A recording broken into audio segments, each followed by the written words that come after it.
You guys know I forget that on a regular basis. Unless I leave myself a note, I sometimes forget to do the recording. And these particular trainings that we do, I always want to try to do the recording as well for those who may not have a chance to have seen it. Here we go. And thank you for joining us this morning. All about call out. And this presentation will not begin shortly. It has already begun.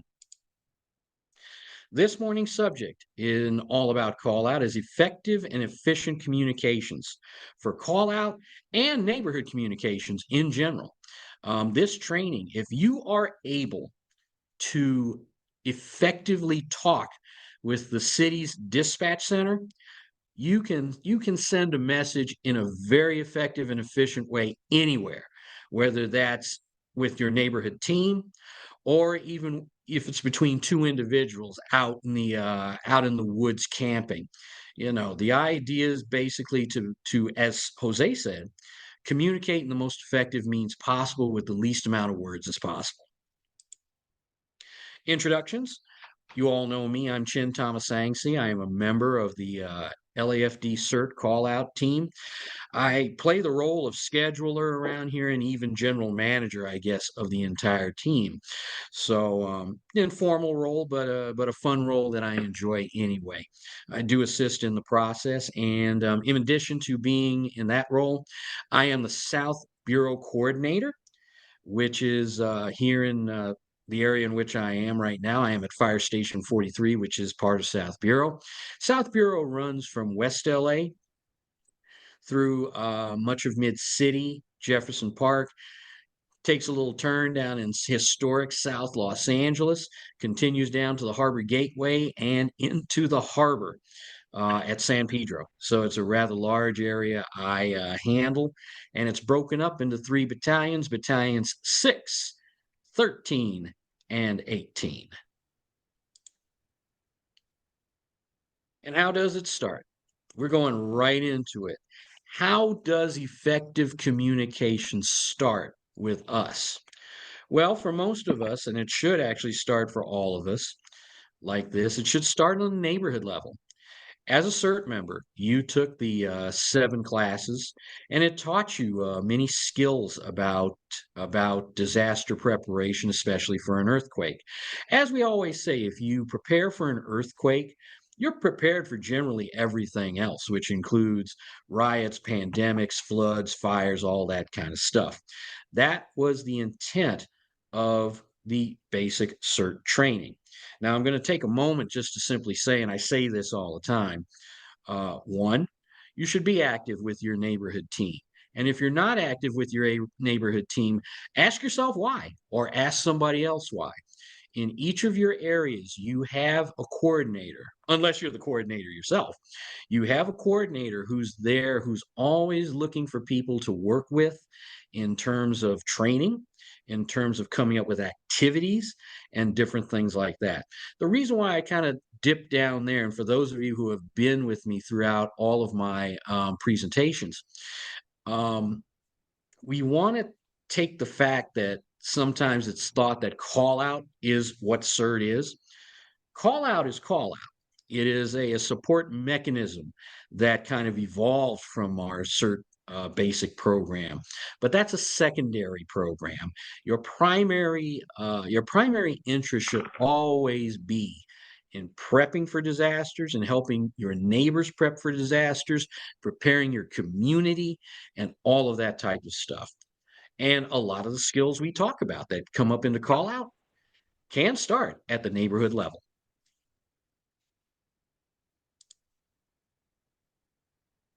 Jose, who is that? I can't figure out who that is from the back. That's my rookie year, man. I know, I know.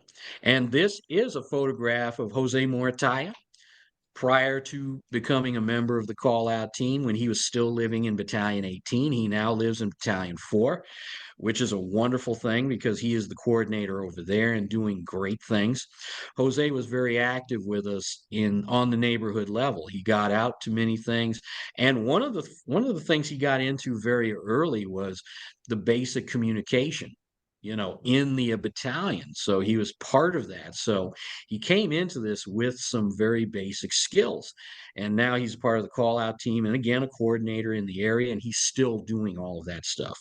Basic radio communication skills should start out on the neighborhood level. Why? That's a great question. The use of two-way radio is not taught in CERT basic training. I'm sure many of you were thinking that as I was rattling on about getting radios into your life on the neighborhood level. Yes, we acknowledge that the Basic 7 class series does not talk about radios in any great depth. The instructors may mention it from time to time, but it is not taught as one of the skills in CERT, and it should be. The fact stands that standard communications will be not available during a major disaster, and that includes telephones, conventional telephones, especially since entities like Pacific Bell and everything like that are trying to get out of that industry. Um, Definitely your cell phones will actually go down. Remember, our standard infrastructure here in America, the cell systems can only handle at any given time 10% of all users. Once you get above 10%, it starts to become unstable. And when we have a major disaster, it can just go down. It will go down. I've seen the cell system go down for much less than that. We'll talk about that later. You want to have an effective CERT response. In order to have that, you must have communications. You can have the greatest search and rescue team and the medical team and all that kind of stuff, but if you can't communicate even a block away from your situation, you're just out of business. And you're definitely out of business if you can't communicate with each other. The basic skills gained here will benefit you in other areas, especially call out and even 911 communications. If you folks have listened to a lot of 911 tapes, you will see that effective communications probably would have gotten resources rolling faster. And don't get me wrong, when you call 911, you're usually having the worst day of your life. Um, it can be anything from finding a loved one not breathing or finding somebody who is deceased for whatever reason and all of that. But as skilled folks as you are, you should be able to pull your head together after that initial shock and be able to effectively communicate your situation to even 911 operators. The idea is to get resources rolling as soon as possible. So that's something you just have to keep in mind. You will also have a basic knowledge of general radio operations. And this is an image of LAFD Metro Fire Communications in downtown Los Angeles. It's located at roughly 450 West Temple Street. It is right next door to Los Angeles City Fire Station number 4. And this is it. Who are they? This is the heart and soul of LA City Fire Department communications in the entire city of Los Angeles. You can look at this photograph and see that there are a lot of stations that don't seem to be manned right now, but this photograph was taken at right around a change at right around a change of shift. So people are cycling in and out. Normally, most of these desks are filled, and these dispatchers are a mix of dispatchers who are sending communications out to our fire stations, letting them know where they're going. And there are some 911 call takers, as they call them, much farther down in the room who are taking the calls from people calling in, citizens like you and me. So it's a really great operation. We do take tours of it sometime, and I'm sure that there's a tour that's coming up sometime in the future, and you guys can get a chance to see that. You have what they call a floor captain down there who kind of oversees the day to day, and you also have a battalion chief who's also on duty. And Metro Fire Communications, here's some facts. As I said, Metro Fire Communications, or as it's commonly known as MFC or Metro, is LAFD's main dispatch center. As I said, it's at 450 West Temple Street in downtown LA. There are three shifts of firefighters who work dispatch on a given day. And that particular job is really kind of it's really a lot going on there. So really those three shifts of firefighters work over the course of a 24-hour day. Not like our firefighters in the station. Our firefighters in the station, like at the station I'm at right now, they'll be on here from 7 to 7, 24 hours. On these three shifts, they will give the dispatchers time off to actually take a break and have another shift come on duty so they don't burn themselves out. And what's the reason for that? Metro Fire Communications dispatches, as of now, almost 3,000 calls a day. That's amazing. And let me give you some perspective. Pre-COVID, pre-COVID, that dispatch number was about 15 to 1800 at that time. And 15 to 1800 was pretty astounding at that time. And within just those few short years, it's basically doubled. And I don't know what happened, and everybody's trying to figure it out. But right when COVID came into play, everybody started calling fire for everything. And these are just the fire calls. We're not talking about LAPD or anything else like that. It's got to be an astounding number for LAPD with everything they have. But 3,000 calls a day. And I also want to say the fact that it's 3,000 calls a day is really the reason why we have to be so effective with our communications. And I'll show you something next. It's going to blow your mind. And as soon as I change my screen, Metro Fire Communications dispatches the following resources over the course of a day.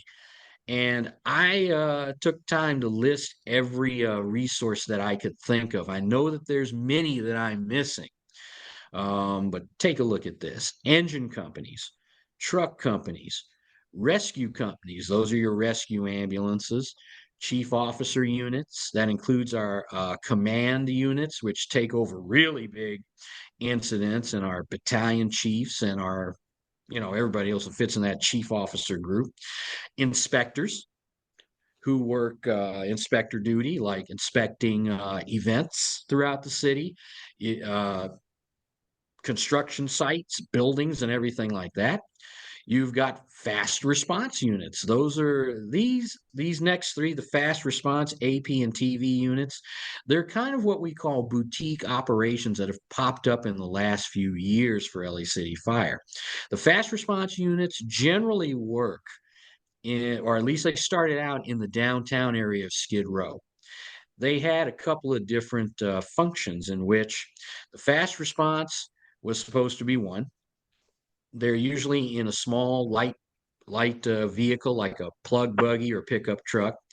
That pickup truck has a small tank on it so they can actually put out very small fires like garbage can fires, which are started by the homeless or whatever it is. They're also there to do very quick triage and triage of people who are down or down with medical issues, drunkenness, or whatever that is. What their main job is to get some stuff done that can be done fast and then save resources, other resources like engine companies and rescue companies from having to come out and take on all these different things. They do a quick triage and then determine what's needed. AP units are advanced practitioner units. They started out as NP units, nurse practitioner units. Those units are LAFD ambulance style vehicles, and it is staffed by an LAFD paramedic or EMT and a nurse practitioner. That nurse practitioner goes to what they call are like frequent flyers or addresses that call Metro or LAFD a lot, and they do another assessment instead of tying up a rescue ambulance with something that may not be needed, because a lot of these people will call and they will say, hey, I need your help, and then you've come out there and you find out they're just lonely people who are just shut-ins, or they have mental issues. that nurse practitioner is able actually to make determinations and route these people to proper facilities, and that frees up the LAFD. TV units, those are called therapeutic van units. For those of you who have been to Fire Station 59 for our practices and peer-to-peer trainings, you'll notice that there's a white van out back of the classroom building, and that is a therapeutic van. It's TV59. And the reason why I put a asterisk on this is because that particular unit is not staffed by fire personnel. It's actually staffed by members of the County of Los Angeles Department of Mental Health. And they are a civilian unit, a civilian and volunteer unit to a certain degree. And they are called out when the LAFD determines it has somebody who is going through a mental break or something like that. And that is their job. I also asterisk them because they are a civilian unit too who actually had to learn the process of talking to Metro. And we'll talk a little bit more about that later, but I will say that they're, from the time they started, this program, which started about a couple of years ago, they really have improved their radio acumen. But for them, it's because they do it a lot. So just saying. So you've got your boutique units over there, right there. You've got the arson units, you've got emergency air, you've got LAFD mechanics, tractor units, and there's actually one more page to this. You've got air operations, you've got USAR, that's urban search and rescue, you've got hazardous materials, you've got the public information officer unit, special operations, which employs a number of different areas. They encompass some areas of arson, terrorism, different things like that. You got joint task force units like the investigative units, which investigate fires in churches or synagogues. And you even have from time to time units from other cities and agencies. Sometimes Metro gets calls from its own units that might be passing through, let's say, the city of Burbank, and they see a car accident or something like that. They'll stop to help, but they will let Metro know so Metro can let Burbank Dispatch for Burbank Fire Department know that they need to get resources out to the community, out to their community, and so on and so on. And the photograph you see on this page is from about 7 years ago. This was 2017. Carl and I worked a brush fire threatening the hills of Mandeville Canyon. And that picture is actually, we'll talk about that next uh, in the next slide. Metro Fire Communications, or MFC, operates using handheld and vehicle-based 800 megahertz radio systems. That's the radio systems that Captain Gross was talking about at your initial intake. The LAFD uses a network of radio repeaters to beam their calls out to the entirety of Los Angeles City. And that's 98% of the city. What happened to the other 2%? The other 2% of the city are areas where communications can be a challenge. That includes our valley areas, passes and canyons, and other areas of rough terrain. This picture on the side is from that same Mandeville Canyon area. Carl Ginsberg, my longtime partner in this operation, the guy who taught me everything, is talking with Chief Antoine McKnight, who is managing this particular incident. And I got to tell you, Chief McKnight, being there, I know the context of this photograph. Chief McKnight, with all those radios that you see on the back of his rig, if you can believe it, they're not getting a signal at all. In this particular situation, the Los Angeles City Fire Department, as it does in many of these cases, has to let communications know by some other means that they need portable repeaters set up in the area to allow them to communicate. Right now, at best, if he is communicating with anybody, he is communicating simplex. And simplex, for those of you who are not into the radio speak, means simply radio to radio. He's basically communicating with Hey, whoever's close to him and whoever's in the general area that the signal can penetrate. And I remember that day very well. The other thing that we didn't have that day, we didn't have cell service. So both Carl and I were not even able to call out of the area. Effectively talking to Metro includes, as Jose said, giving the most information in the shortest amount of time. We do that by using the 5 Ws. We'll talk about the 5 Ws shortly. You want to say your message exactly once. So what you want to do is make sure that once you've got the information, you take a moment and if you have to, jot it down on a piece of paper using that 5 Ws format. I guarantee you that if you take that moment and do that, you might feel like, oh my God, I'm dragging the whole operation down because I'm taking time to write this down. You're really not. If you take time to write down your message very quickly with the key information and you repeat what's on that piece of paper, Metro will love you to death because the worst thing you can do to a dispatch operation, which has about 3,000 calls a day, is sit there bumbling around and not getting your message out or over communicating. Just saying. You want to make sure that you have been heard. Um, in most cases, in all cases, I recommend that you mention who you're calling, Metro, and who are you? CE 43. Metro CE 43. Stop. Wait for Metro to acknowledge you. CE 43, Metro, go ahead. Once you've got that, give the other three parts of your message. We'll talk about that more.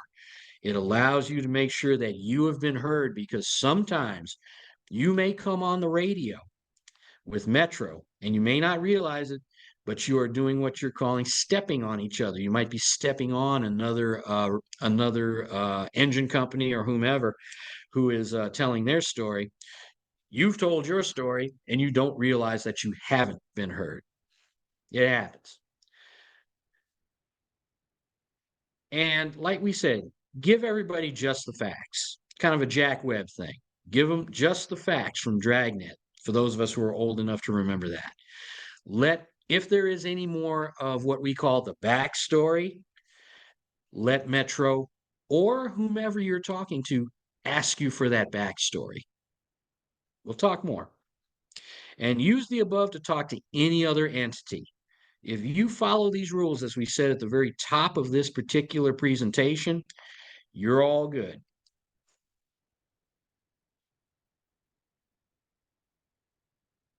All righty. And these are the radios that are used. These are the LAFD style radios. These are the 800 megahertz Motorola's. And the current one that we use is on the left side of your screen, which is the Motorola XTS 5000. And there's still a lot of these radios in service. The LAFD still uses them for a number of applications, including special events. They use them. CERT's got a whole cache of them. We've got cache of them for our training purposes, but I'll explain to you why we don't actually give them out on a regular basis. And they're used for a lot of other applications. There's thousands of these radios that are still being used in the city, in the county, and in the country. These are military grade radios and they are built to last. You can toss those things out of a window and they still work. You can break ice with them, et cetera, et cetera. On the right side is the more modern LAFD 800 megahertz radio. That is the Motorola APX 8000, and it's got a lot of capabilities. In addition to handling the standard Metro channels, which are tax 1 through 17 plus the 4 different zones, you've got expanded zone availability. And by the way, if you're worrying about what a zone is, don't worry about it. Just roll with it, and we'll talk about it later and as you guys evolve. expanded zones. It's got expanded channels, more channels for special operations and events. It also was supposed to, the original intent was to have this thing also be intuitive. The system was supposed to be designed to actually find the most available channel for anyone who's using it. Like if you wanted a TAC channel, the system would find it and plug all your users into that system. I don't think they ever activated that particular feature because I would have given them like a whole bunch more channels to work with. I think they're just using it more on a very regular basis, but they do have an increased number of channels. I don't think they went for that whole Rolls Royce thing. So maybe later. CERT radios. And while not looking nearly as impressive as those Motorola radios, these are the most effective radios that the community emergency response team uses. These radios are used by our members in the neighborhood, which are you and me, by the way. When we're not doing this call out thing, we are CERT neighborhood team members. Just a little, put a little fine light on that. But these are the radios we use. These are FRS, GMRS radios. FRS stands for Family Radio Service, and GMRS stands for General Mobile Radio Service. These radios you can find pretty much anywhere. You can find them in Big Five Sporting Goods, Walmart, Target, even Home Depot, because a lot of people use these radios. These radios get a bad rap. Sometimes they get a intensely bad rap because everybody says, oh, they're just a toy, and it's like they're not serious radios or anything like that. Those people who say that could be no farther, couldn't be farther from the truth. These radios are highly effective. Just so you get a little history and perspective, the FRS GMRS system is the system that kind of supplanted the old CB radio system. This came about in probably the late 80s, definitely the 90s. The FCC opened up a new spectrum for people to use. CB or citizen band is still around, still generally used by truckers and stuff, but it's kind of like a vast wasteland out there. This is open and more accessible to everybody for a couple of reasons. First of all, you don't necessarily need a license to use these types of radios. These radios that you see here are programmed within a certain power output, which is within FCC guidelines. And if you notice, it's got a solid antenna on it. That antenna that you're looking at cannot be taken off. If you try, you're going to break it. And there's just a little springy thing in there. It's going to be broken. But that's by design. The design is to not allow you to connect into higher power devices like repeaters or even jack up the power of your own radio. These are designed to stay low power, which allows you as a user not to have to get an FCC license and call sign. Some of the other items you see there are rechargeable batteries, headsets, which I really recommend that when you get these radios that you get a headset, because we as neighborhood members and as call out members work in a lot of noisy environments, and that is just such a great thing to have. Down below are your little recharge thingy, your plug and your cigarette lighter and all that kind of stuff. These types of radios, which are in the Midland family, I really recommend. Every member should have at least one of these.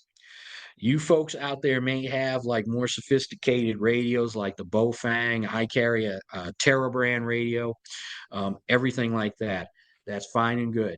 Make sure you've got at least a set of these, and they come in twos. They come in twos for anywhere between $50 and $75, maybe about 80. These radios will always rescue you in a pinch. If you forget your big sophisticated radio at home, you've got these radios in your bag. If your big sophisticated radio decides to take a crap on you and die, which mine has done that, it's not a big deal. I just reach in my bag and grab one of these. Or you can just use these straight up. No one in CERT is saying that you have to get a big sophisticated radio with lots of channels and crazy dials and dual bands and everything like that. If you are comfortable with this type of radio, you're good. If you're comfortable and it's effective at getting your communications out and in, you are all good. All right, we've kind of graduated up. A lot of these slides should look very familiar to you as they are from the original All About Call Out section. When we use our radios, we're going to take a quick run through of when we use our radios. I can tell you right now, folks, you can save me the time just by understanding that we use our radios 100% of the time, whether it's in CERT neighborhood operations and CERT call out operations. I will try to distinguish between times when you will have a city radio and times when you use your own radio, but I can also tell you this. Even if you have a city radio that's issued to you, you can only use that city radio in certain types of messages. For general communications between you and your team, it will always be that personal radio that you carry. On this page, the photographs on the right side. Well, actually, maybe that's the left side. Left side is Jackie Kozak, and you guys probably remember these photographs. You'll remember most of them. This is us working an incident scene down in South Los Angeles during COVID. This incident ran about 8 to 11 hours that I can recall, and we handled meal service operations, hydration, and anything else that they needed that day. It was an incredible event, and for us to stay in contact with each other, our personal radios came into effect. We did have LA City radios, but those LA City radios were only used to communicate on scene with the incident command post or with Metro itself. Any communications we had with each other had to be done off those radios. We just finished working on the Los Angeles Marathon. Radios were key there. I'll tell you why later. When you're working community outreach booths, you're going to use radios. For one reason, you're probably going to teach the people who are coming up to your booth about these radios. You're probably going to say just about everything I said on the last slide a couple slides ago, saying, hey, get these FRS, GMRS radios. You're going to need them for your family, your community, your operation. So you're going to be teaching those radio operations, but also you're going to be demonstrating probably how those radios work while you're out there. And you and your team will use them. Quite often at our community outreach events, we don't want to stay stuck to the table the whole time.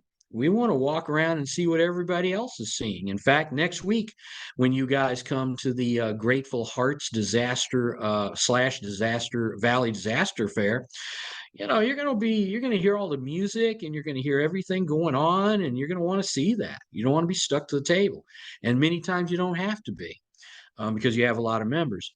But let's say you get out there and you're walking around and you're checking out the cotton candy thing or whatever it is.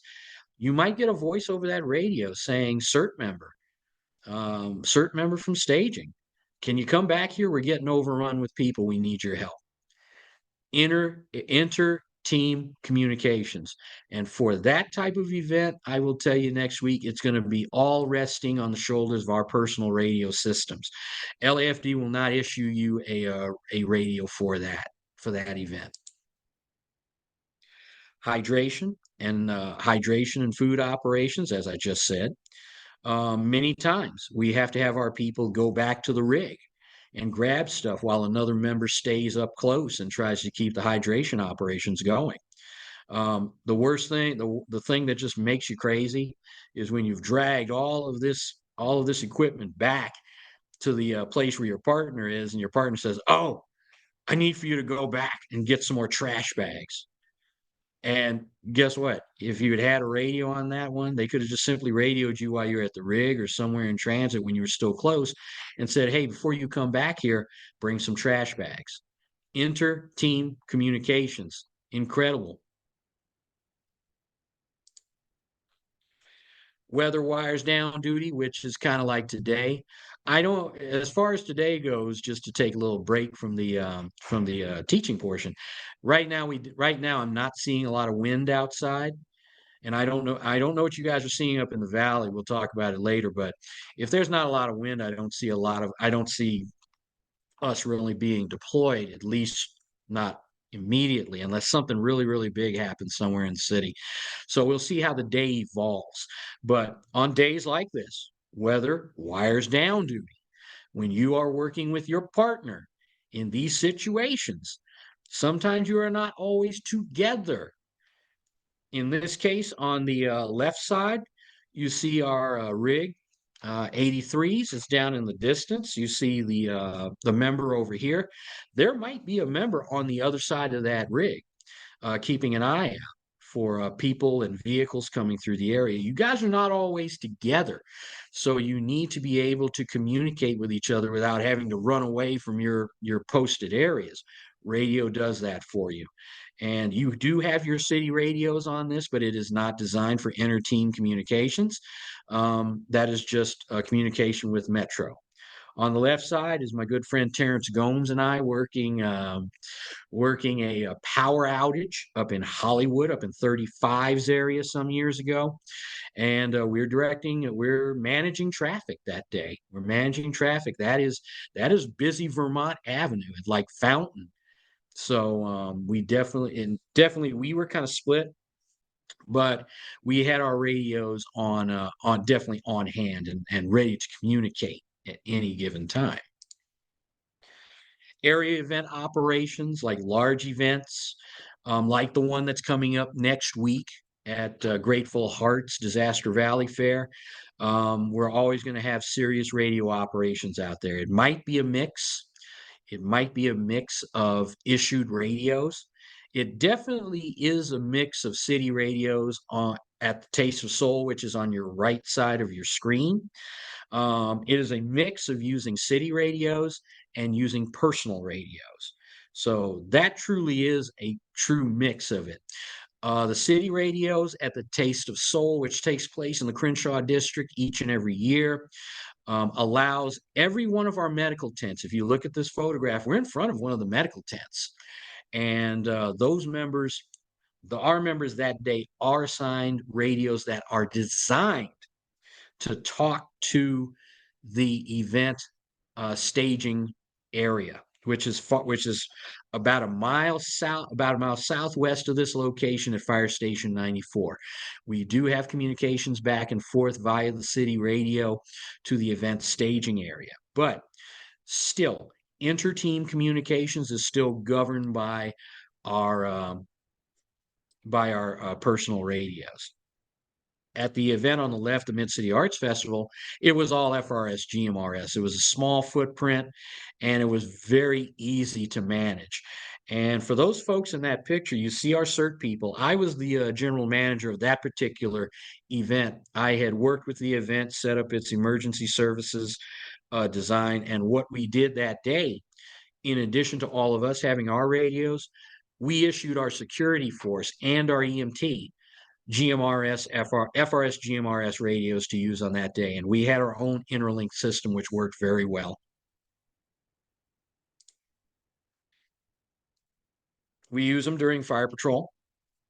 We use them during summer fire patrol, which is coming up this summer. And as you know, summer fire patrol puts us in high fire areas of the city. This is Baldwin Hills Estates. Right now, their biggest concern is not exactly a fire, it's landslides, just like Beverly Crest and some areas of the valley. But when it's dry and hot, we're out there. We are out there in our rigs. We have use of the rig radio for letting whomever know at Metro that we may have run across a small fire or something like that. We can use that for those for that application. Our personal radios are always with us, but in this case, A lot more of our communication is done with Metro itself. Metro, the chiefs who assigned us to the event, and even our CERT captains. Special duty operations, very, very heavily dependent on our personal radios. This is a funeral that we worked about 2.5 years ago. And this was down in San Pedro, our Battalion 6 area. We worked with LAFD Logistics, Rich Moody, who we talk about quite often, who calls us for everything. If there's a big incident, Captain Moody will call us. He is a big fan of ours. And if you guys read the last issue of Floor Watch, we worked under Captain Moody at the Wilmington explosion, also down in Battalion 6. But let me tell you, Captain Moody said the first thing he says, "Y'all got your radios out there?" Because he's not giving us radios. And for this funeral, it was all worked out on FRS, GMRS radio between all the team members. And even when we moved ahead of the folks at the funeral, we were instructed by Captain Moody to head up to the cemetery before the actual church service ended and set up a whole operation that would guide everybody coming from the funeral at the church to the cemetery to make sure they got there. And for anybody who's been in the cemetery, which should be all of us, you know how you can get easily lost in those places. But that's where it all came in, and that's how we made things happen. Other special duty operations include Fire Service Day, which is on your left. That is in Hollywood. And on the right, with Chief Kristen Crowley, this was the day she got her Chief's badge. We work the badge ceremony, and some of you folks have gotten the email on that. And Mark Sanchez, I know you've worked it. You've seen what it's like. And as you know, Mark, you know that we used our radios that day, our personal radios, not city issued, because we handle parking duty on multiple levels of the place. There are like 3 parking lots that we have to manage. We also manage using radios with routing guests to where they need to be, and even inside of the actual event. Base camps and large fire staging. This is something we haven't done in a couple of years because we haven't had a large area fire. But this one on the right, that is the Palisades fire, which took place about 2 or 3 years ago. It has to be nearly about 2.5 years ago. Started up, and it's over these hills and going back into the valley, way on that far end of the valley. The base camp here was actually on Will Rogers State Beach, and we worked that particular operation. And for all of us to keep in touch, yes, you figured it out by now. You figured it out by now. Radios, our personal radios, because we were managing everything from the setup of this operation to the arrival of porta potties. Which, if somebody's snickering out there on that, I'm going to come find you. All of that stuff is important to the infrastructure of this command post. A command post operates, hey, people have got to use the bathroom. You got to have that. Everything we do here is important, from setting up a garbage can to making sure that LA Bureau of Sanitation knows where to drop, their giant garbage cans, and setting up porta potties, eating areas, meeting areas, and everything like that. So we do that. On the left side, that is the Silver Ridge fire, which you folks in the valley should remember from some years ago. That was pre-COVID. We worked multiple days on that. That is my partner, Carl. It is about maybe 7 in the morning. We've been up since 11:30 the night before, working this event. And I think I said in the All About Call Out training that for the first time in my life, I know what 4,000 bagels look like. I've never seen that many bagels in one spot. And by the way, those 4,000 bagels, those were all for us to come and pick up, because we were feeding everybody, not just LA City Fire, but everybody you see in those pictures, Ventura County, the Forest Rangers, state of California, everything. And even our alert wildfire camera system group. They're a little less dependent on radios, whether it's personal or Metro or LAFD issued. But our wildfire camera group, if you're not familiar with these guys, they they sit at either the EOC. This picture on the left is of John Gilbert and the team at the EOC, the Emergency Operations Center in downtown LA, working from there. Or they will work from home. They generally do work from home for the most part. But when they spot something on those cameras they're watching, if you look over John's shoulder right now, he's looking at about 9 different cameras. Those are nine cameras of thousands in the city and county of Los Angeles area. Should he see a fire looming up in the area, he's going to jump on the phone, or he's going to jump on Zello, which is a Zoom based web an app that goes on your phone that makes your phone like a two-way radio. He'll either go on the phone with Zoom, Zello, Zello, or on the phone, and he will call Metro. He will call the Metro chief, and he will tell them, "Here's the situation we've got." And again, going back to the actual speaking on the radio, he will use those 5 Ws.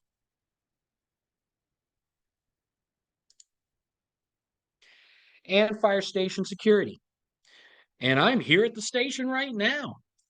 Yay. As we mentioned, fire station security is sometimes needed when there are issues at the station that if you aren't there, will not allow the company to leave the station, and they will have to be taken out of service.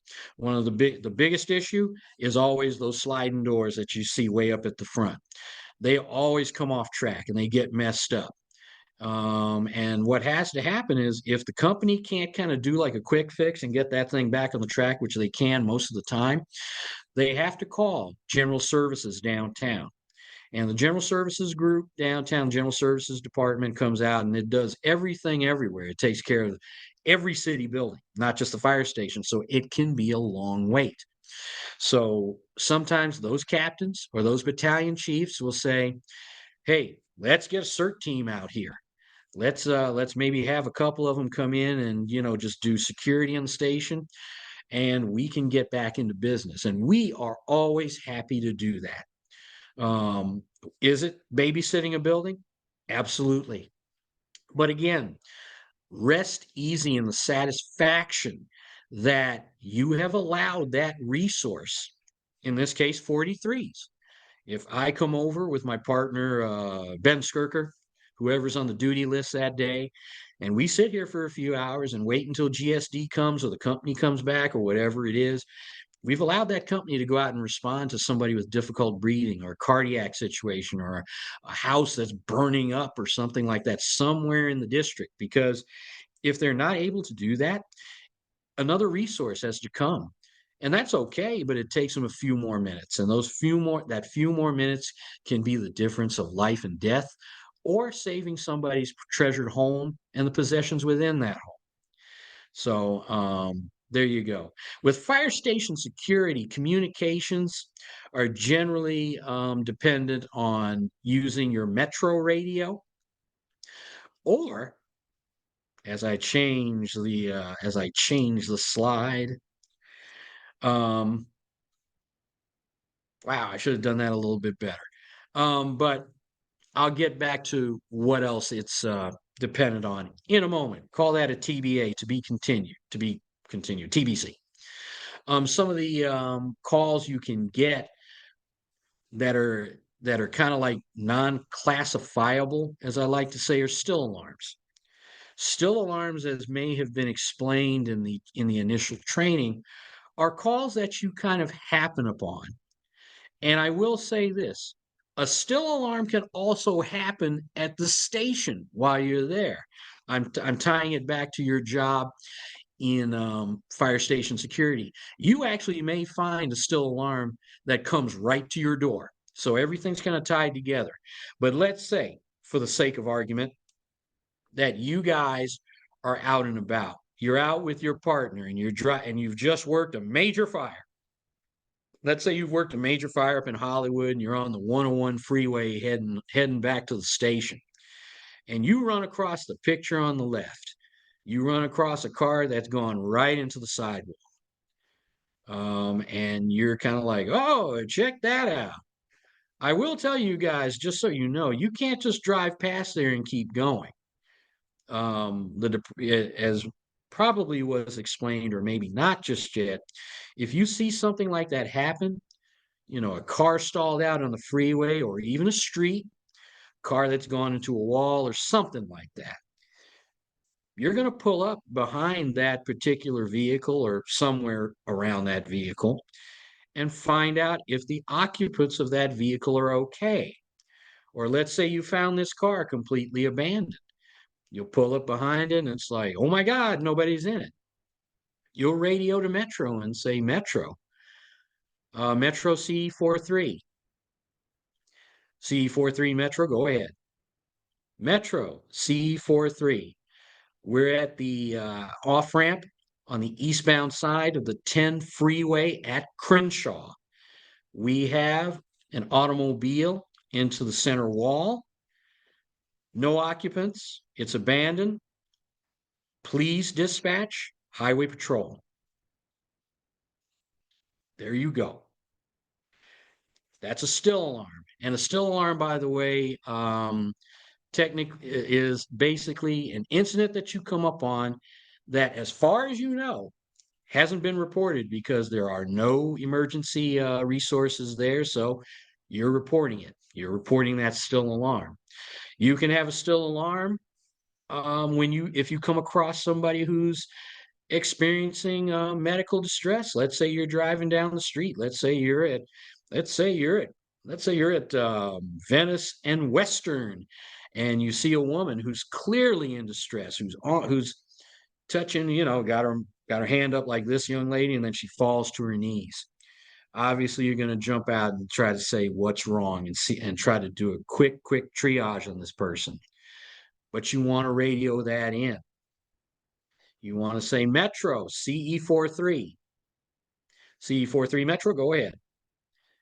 Metro, CE43. We are at the intersection of Venice and Western. We have a female, approximately 30 years old. She is down with difficult breathing. Respond medical resources or a rescue ambulance to this intersection. There you go. Still alarms, you gotta love them. And this was actually what I was trying to get to as well.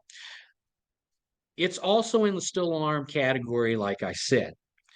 On every fire station, and a lot of your emergency buildings, like I think even some police stations, maybe not those in LA, but many of them have what they call an emergency phone. The LA City Fire Department terms the phones that are found on the outside of their buildings as the fire phone. It is called fire phone. And this one is on the front of what used to be. It is now no longer, and I'll tell you that story quick. It's a fun one. It's on the front of old fire station number 15. Fire station number 15 it used to be quartered near USC. Its new building is still near USC, but is no longer quartered in this building, which dates back to 1950. But on the outside, and usually by the office, if you look at the photograph on the right of the station, right there, you see right there, it's way down there, a little red pill right there next to the door. That is the fire phone. That is the close-up of it. It's usually in a red box. That's an oldie but a goodie right there. I'm surprised the company didn't take it with them when this station got decommissioned, but I digress. Inside of this box, you're usually able to pull it open, and there is a telephone inside, a red telephone. And all you need to do if there's an emergency, and by the way, these boxes were and still are put on fire stations because they know sometimes people in distress will come to the station and try to get help. It is not a good thing if they come up to the station and the company is out and they're just like, oh, I'm out of luck. I've been shot someplace. but that's why they put the fire alarm phone in there. So even if the company is not out, you can run to that box, pull it open, put that phone to your ear, and somebody on the other end will say, LAFD dispatch, you're at station 15. What is your emergency? You can then tell them, I've been shot in a drive-by shooting on the street. I came here and I need help. And it's even easier because you don't necessarily have to use the 5 Ws. The dispatch people know exactly where you're coming from. And I will tell you from personal experience, man, boy, do they show up fast using that fire phone. You can use this also if you get a still alarm at the station, if you are working fire station security at a station, and you want quick access to dispatch, you don't have to try to use your city radio, which you may or may not actually have with you. If we've dispatched you to a fire station security in your own car, you may not have the city radio and the company is gone. How do you do this? Oh my gosh. You can use the red fire phone right there. And here we are. We're in the last part of the PowerPoint portion. And what are the 5 Ws? We've been talking about the 5 Ws the whole morning. The 5 Ws, all you need to know. Who are you calling? As I said on my end, who are you calling? Metro. Know who you're calling. It may not always be Metro. Who are you? CE 43. Know who you are because you may not always be CE 43, if ever. You Valley folks, you guys might be CE 83 or 84. If I decide to move you to a different area, which I can, you might be on CE 59. Know which unit you're on. If you are out with your neighborhood team, know what team you're on. You might be Team Bravo calling staging or whatever it is. If you're working in an event like the Taste of Soul, you might be again, Team Charlie calling event staging. Know who you are. And like I said, best practice, stop and wait for acknowledgement, then repeat the above with the items below. Where are you? I am at the corner of 39th and Crenshaw. Or I'm at 3690 Motor Avenue. That is the address to this fire station. What's the situation? I'm at the fire station and a pregnant woman has come up and she is experiencing difficulty with her pregnancy.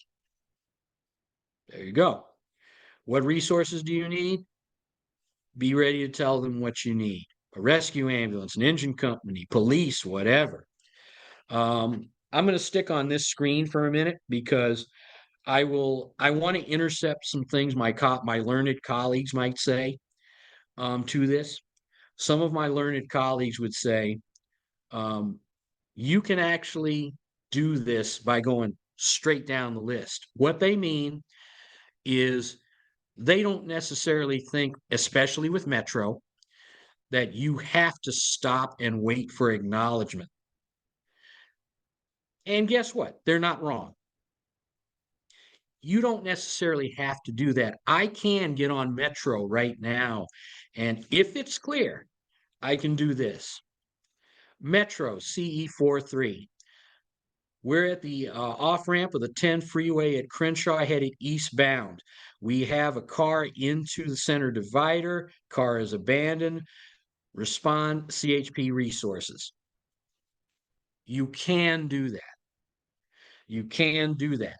But the reason why I say the best practice is to stop and wait for acknowledgement again is because at any time, just at the exact second I got on the radio and said, Metro CE43, another engine company could have been about, a millisecond faster than me and said, Metro engine 15. And we don't know that we're talking over each other. So you may not know until the very end of your conversation that maybe nobody's heard you. And you should be suspect if you never get an acknowledgement from Metro, whether you've called or stopped or whatever it is, or just gone through your call. If you don't get some acknowledgement at some point during Metro, ask them if they've got that, if they got that. But again, some of my learned colleagues will say you can do the 5W straight up when you get on Metro radio. Technically, you can, but I always recommend best practice: stop and wait for acknowledgement, then repeat the above, and then go with the rest of your message. Best practice. So I just wanted to intercept my learned colleagues on that. And again, just the facts. That's a great picture of the late Jack Webb, who um, who definitely was one of the just the facts kind of guy and everything like that. So keep that in mind.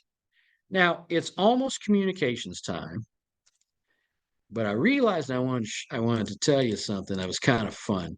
I want to go back kind of this one. Oh man, what am I doing here? See, that's why you just can't trust a guy like me with these things. It's like everything gets mucked up. I was going to say just a little fun piece about this particular building. Fire Station 15 used to be on West Adams near Figueroa, in and around the USC campus. The USC campus did a lot of redeveloping over the last few years, and so they kicked the station out of the area. They took over the area, and what they did is they actually built Fire Station 15, a brand new building on Figueroa. But and what they did is they used the land that 15 was sitting on, and they redeveloped it. They built all this great stuff over there. They built the USC Village and everything. But then again, your question might be, okay, well, that old station is still there. What happened?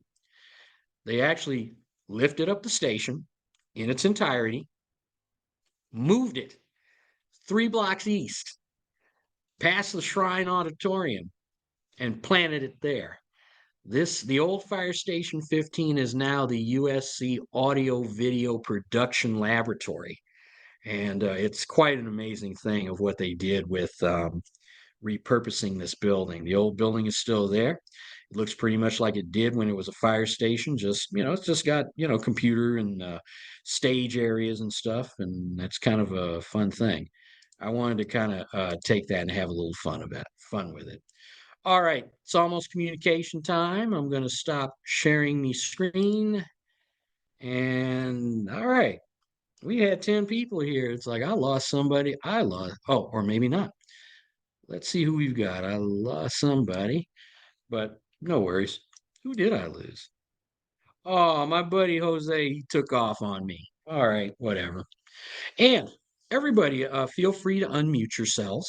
And are there any questions about anything I've gone over up to this point? If you have a question, now's the time. And plus, it's a very intimate group, so we can really get down to like doing our actual reporting. We can do that almost any time. And like I said, we're not gonna be here till 1 o'clock.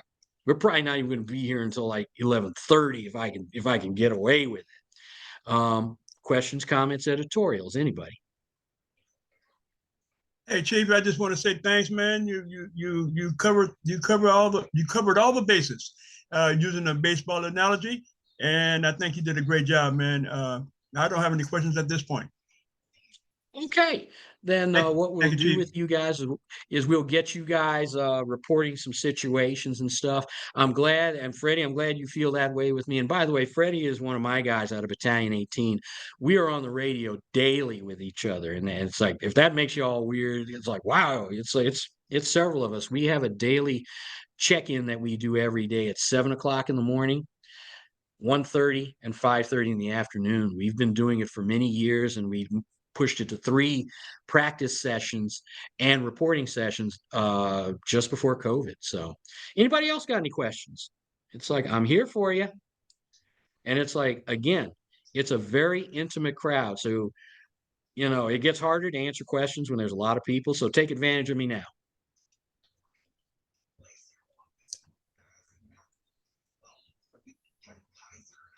Well, okay. Everybody's good out there. Yay. I guess I am good at what I do. All right, guys. Let's take a look at some hardware here very quickly. And we've talked about some things over here. This is the XTS 5000 that we generally use. These are located in all of our rigs, and we use them when we're out in the field. These things are, connected generally to Metro. And like I said, these are, whoopsie, these are, these have everything on them. These have the various zones that we use. We have 17 channels of TAC channels and some other things that go with this whole operation here. This is not the most advanced radio, but it's still very current. The AP8000, which I showed you, has a lot more capability, but this is perfect for our needs. But this will never be a radio where you get on it and say, hey, Freddie, I'm going to the bathroom. You'll never do that. But guess what? You guys may find that funny, but we had a member do that one time. And guess what? When he said, hey, I got to go to the bathroom, the whole city heard it. Just saying. That's TMI, Chief. Oh, yeah. But sometimes we do it unintentionally. So, and one more thing I want to say to you guys is know your location. I have time for a little story here. During one of our fire patrols many years ago, we were running fire patrol all over the city as we do. I was up in Baldwin Hills, working the Baldwin Hills area, which I do every year, unless somebody transfers me to another area. And we had CEs 83 and 84 covering the valley. We had CE 13 at that time, which was covering Central Bureau. We no longer have CE 13. That's a story in and of itself. And then we had CE 59 over in West Bureau. On this particular day, our guys were cruising back to the station for whatever reason, going to take a lunch break or something, and they had let Metro know using the radio that using their onboard radio, I should say, that they were going to be NAV for about an hour or something like that. They got somewhere in their area, and they didn't. They saw a young man. They saw a young man, young gentleman, white, about 30 years old. He was sitting in the middle of the street going like this. He was rocking back and forth, rocking back and forth. And so they decided that they would, whoopsie, got to turn off Metro. They decided that they were going to try to assess this fellow. And so they stopped and they got out of the rig. And they said, and one of them walked up and said, hello, can I help you somehow? Young man gets up and I want shoes. I want shoes. I want shoes. I want shoes. He was wearing shoes, but obviously you're dealing with somebody who's having a mental break. He ended up punching out one of our CERT members. He reared back and he went like that. All one of our guys saw was a fist sandwich coming his way. And he was knocked down. His partner went back to the rig and proceeded to get on the rig and scream, Mayday, Mayday, Mayday, I need help out here. I need help out here. Metro came back and said, unit calling. Where are you? Identify yourself and where are you? And in the craziness of it all, he's just screaming, I need help. My partner's down. My partner's down. This is CE13. I need help. I need help. Well, guess what? Again, the whole city is hearing it. I heard it, and I was coming out of and my partner and I were just coming from our lunch break, and we sat down just as it was getting started. Well, the entire city heard it, and they started a search for our group because they kept asking them, where are you? Where are you? Where are you? And they could never get his partner to say where he was. His partner didn't know where they were. They knew they were next to the 110 freeway, somewhere in Central Bureau. And so what they did is they actually they sent out every available resource, chief officers, inspectors, engine companies, rescue companies, to cover the area where they thought they were. A rescue ambulance eventually found them. That whole situation was a teaching moment right there in the worst kind of way. The aftermath of that is that the CERT call out program nearly got shut down that day because this elevated all the way to the chief's office because it was heard all over the city, and even the media who is listening to, they're listening on their scanners. That night on the news, I heard on Channel 4, they said, and today in downtown Los Angeles, 2 firefighters were attacked by someone having a mental break. First of all, we weren't firefighters, but it doesn't matter. As long as we're as long as we're identified as firefighters, that's one thing. The question that was asked from the chief's office, should we have civilians out here doing this? And that's a great question. And you know what the chief said? Nope. And looked at our captain at that time and said, we're shutting it down. You're not doing this anymore. Our captain at the time, Captain Cody Wireeater, he did a wonderful job pleading our case. And we were back out on the streets the next day, but there were a lot of restrictions, including 2 things. In the meeting, he had to meet with every team that was working that day and every day after and tell them the same thing. 1, know where you are at all times. And 2, when it comes to homeless or mentally ill people, or just people who are just kind of wonky in general, you don't get out of the car and you don't try to do all that psychology and stuff our guys were doing. And you radio it in. You radio it in. And so you go from there. So I kind of told that story just because we have to always remember that that it takes little of nothing to have us pulled from what we do. We do what we do so well, but we always have to be on our toes that we don't mess that up. So just a thought there. And one thing I do want to say about that particular story, of the guys who were part of it, that one guy who saw the fist sandwich, he left. Yeah, he left a little bit later. He said, that changed his whole perspective of things, and I can understand that.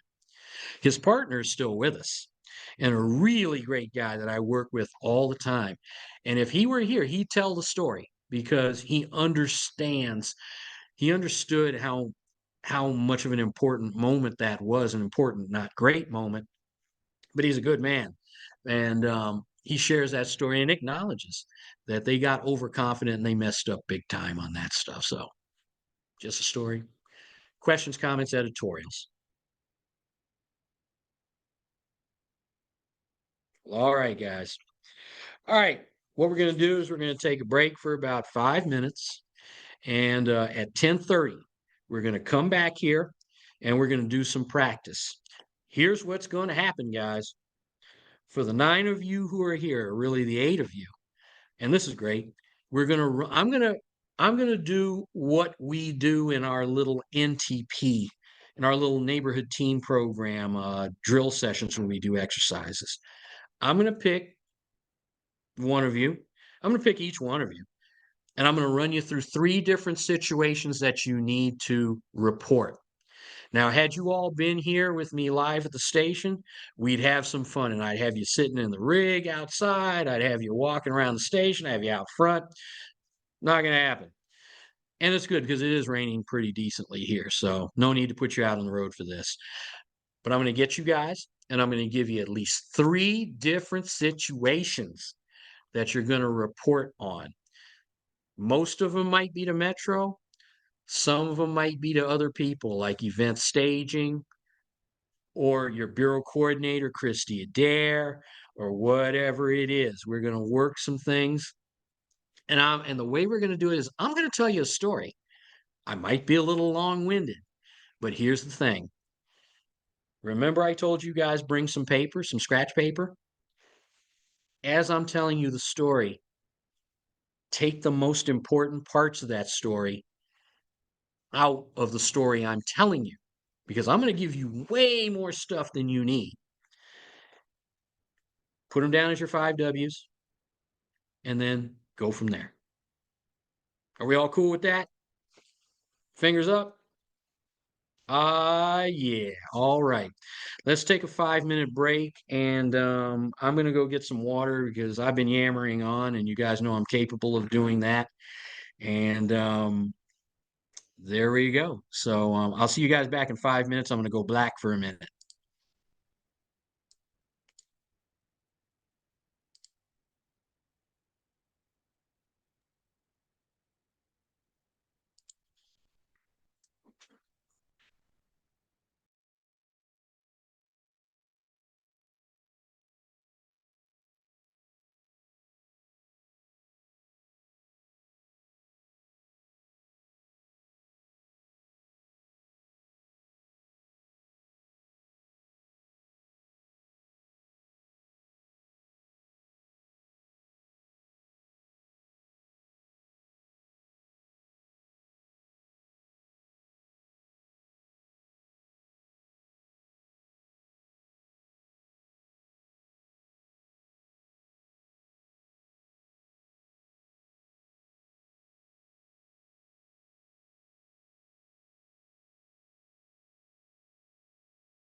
And a good morning to everybody. It's about 10:31, about 5 minutes. So once I think everybody's kind of back and we're ready to kind of go with this. All right. I'm going to assume everybody there is kind of back. And all right, we're about to get started. In fact, I probably want to reach over here. I had to actually write down a whole bunch of situations that I can give you guys. And mostly everything I've written down are things that either have taken place or they're real stuff. I'm not doing Godzilla situations. We don't do Godzilla situations in my world. We're doing the real stuff. And so what we're going to do again, like I said, we're going to take turns here. I'll probably give each of you 3 situations each. And then we'll work you guys over and just have you report it. Fred, unmute yourself.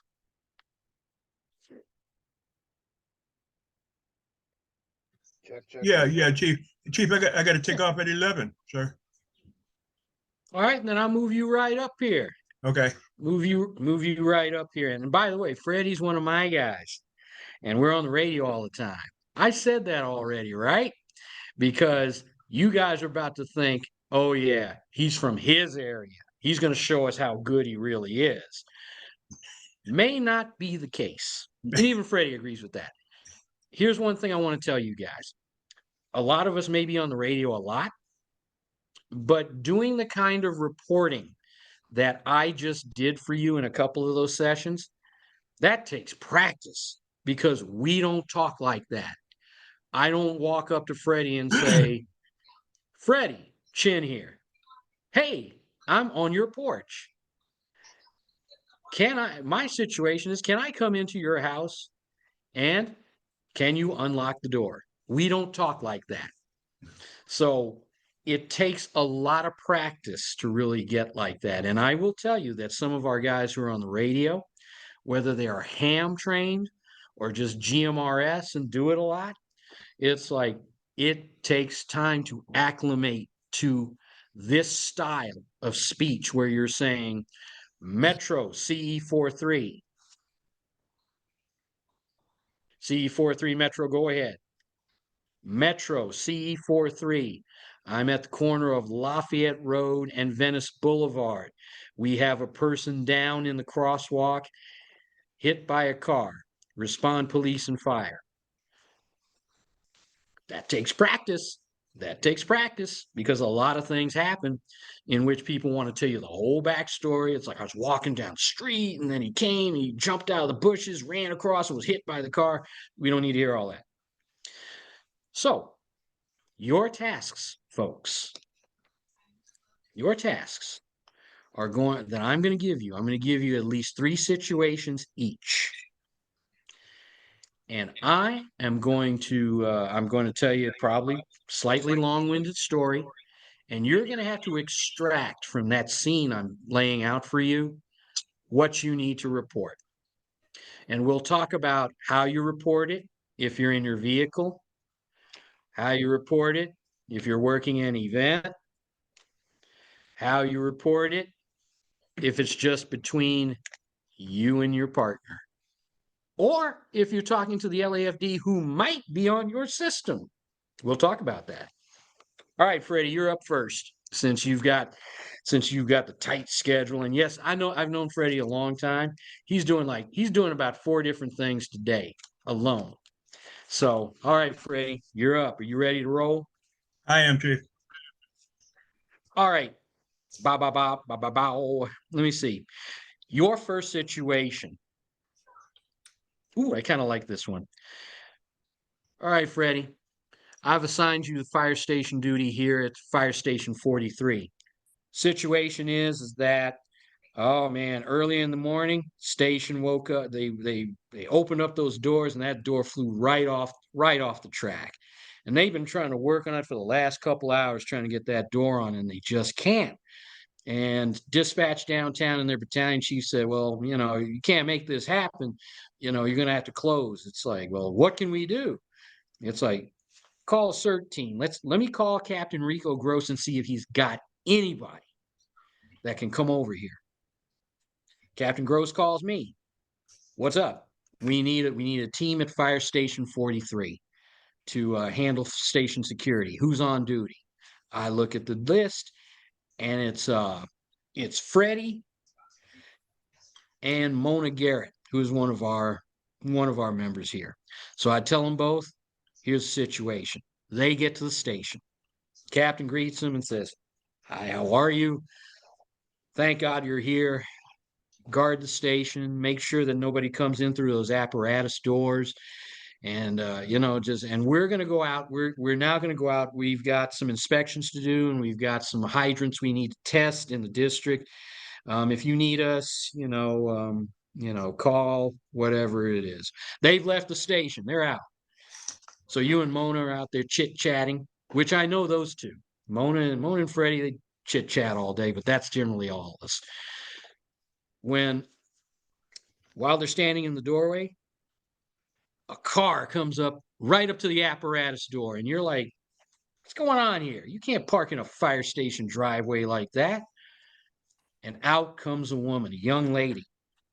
She's walking a little wide-legged there, but then you see she's pregnant. She's pregnant. And it's like, oh my gosh. And she says, "Hey, Mr. Fireman," because they have no idea that you're not a firefighter. "Mr. Fireman, my water broke. I was out. My water broke." It's like, I feel the baby coming. It's like, oh my God, what am I going to do? I tried driving I couldn't find a hospital around here. I couldn't find anything. And I saw this fire station. I just drove up here. You got to help me. Okay, Freddie. It's all yours, baby. Here's what you're going to do. Well, tell me what you're going to do, Freddie. Okay, thank you, Chief. We are going to report to CE 43 request to guard the front entrance since they cannot close the door. We show up. Freddie, I've laid that part of the story out. Okay. You only need to pick up what your actions are going to be from the time the young lady shows up with her car in the driveway. Got you, Chief. Okay, so turn on our radios. We're going to call for resources for a young a pregnant woman who says her water just broke. We need transport. We need a paramedic transport to the scene of CE 43. This is, I forgot to mention who I am. So let me say this is Wellington Station calling out to see for resources at CE 43. Not even close. Not even close. Not even close. Wow. Okay, guys. I do this. Let's dissect it a little. And, Freddie, you're the first guy. It's like, Freddie, you know better. You know what I say about volunteering. Don't volunteer. You said, I got to go because I got to go first. And you know you're going to be that guy. Yeah. Here's where it's fun. We're just having fun, Freddie. You and I, you know me too well for that. Gotcha. Okay. Here's kind of how this case could evolve.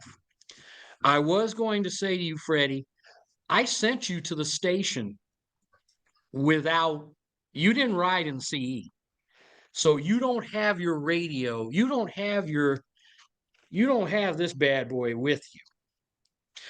So here's what I would have advised for you. And what I want you to do in the meantime is kind of this is what I want you all to do. When I give you a situation, write it down. That is so key for you guys. Write it down. That's why I said bring scribble paper. Okay, I'll work this one with you, Freddie. Okay, Freddie, pretend like I'm your little angel sitting on your shoulder. All right, we've got a pregnant woman. She's saying that her water broke and she's experiencing some kind of sensation with her pregnancy or whatever. She's walked up to the door. Mona's got her, just kind of talking to her. You're going to walk over, since you don't have a radio and you don't know where it is here at the station. Walk over to the front of the station. go to that red phone, the fire phone, and pick up that handle next to your ear. Now, I'm going to ask you to take it from here.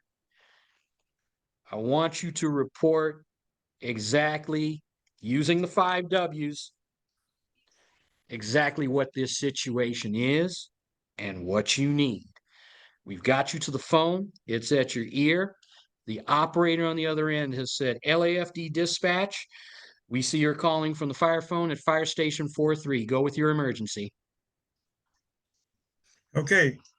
Fire Station 43, this is Wellington Station reporting that we have a pregnant woman who's stating that her water has just broke and she needs help. She seems to be in pain. She's about a 30-year-old Hispanic woman, and we are asking for transportation, paramedic transportation from CE 43 to the nearest care center. Over. Okay, not bad, not bad. Couple things here. Freddie, and for those of you who are confused about what Wellington Station is, that's our little identifiers when we're on the radio in the morning with each other. That's just personal identifiers, so you wouldn't use that on duty. Let's see how it's like. I'll give you the way that phone call probably would have played out. Phone is next to my ear. The operator says, fire phone at Fire Station 43, go ahead with your situation. Go ahead with your emergency. Dispatch, we have a pregnant woman here, approximately 30 years old. Her water has broken. Please respond, medical resources, to this location. That's it. Short and sweet. That's it. What you guys want to do is you're going to take the meat of it. Now, if I wanted to know what the woman was, it's like, well, can you give me a description of the woman or whatever it is? Let me ask you as the operator. I'll ask you for any details, about the situation. And there will be a couple of situations here, everybody, where I will come back as the dispatcher and say, hey, can you tell me something about? So, Freddie, you didn't do bad. You just gotta shave it down to its most basic elements. Not bad. Not bad. Yeah. Second situation for you, Freddie.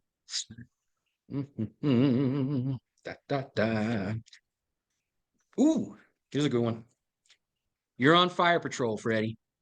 You're hanging out with me. You are in CE 43 today. And we are cruising the hills of the Baldwins over there. And you and I both know Baldwin Hills pretty well. We know the Dons, we know the oil field and everything like that. Our situation is relatively routine. We've been cruising around for like 3 or 4 hours or whatever it is. Not a lot's happening. And we cruise down. Don Diablo Drive. And so, you and I are looking over there, and there's a little teeny kind of plume of black that's coming up from the front of a house. And, it's like, all right, hey, Freddie, let's go check out that little plume. I don't know what that is. Maybe somebody's got a barbecue cooker out here or something like that. We cruise down Don Diablo until we get to 1289 Don Diablo. And we're outside, and guess what we found? Oh my goodness. There's a small garbage can fire that's taking place out front of the residence. And it's like the can is plastic, it's all melted and all that kind of stuff. Okay, so Chin, and being the hero and everything like that, grabbed the fire extinguisher off our rig, and he's going like this. He's doing pass. He's putting it out and everything like that. And once he's done, it's like, that's it. And some neighbor comes out and says, "Hey, oh my gosh, I just saw it. And when I saw you guys come out here, I just came right out." And we're saying, "What happened here? What happened?" "Oh, some homeless guy came through here and he threw some lit stuff in there and it just went up. I was about to call the fire department when I saw you guys drive up." So there you go.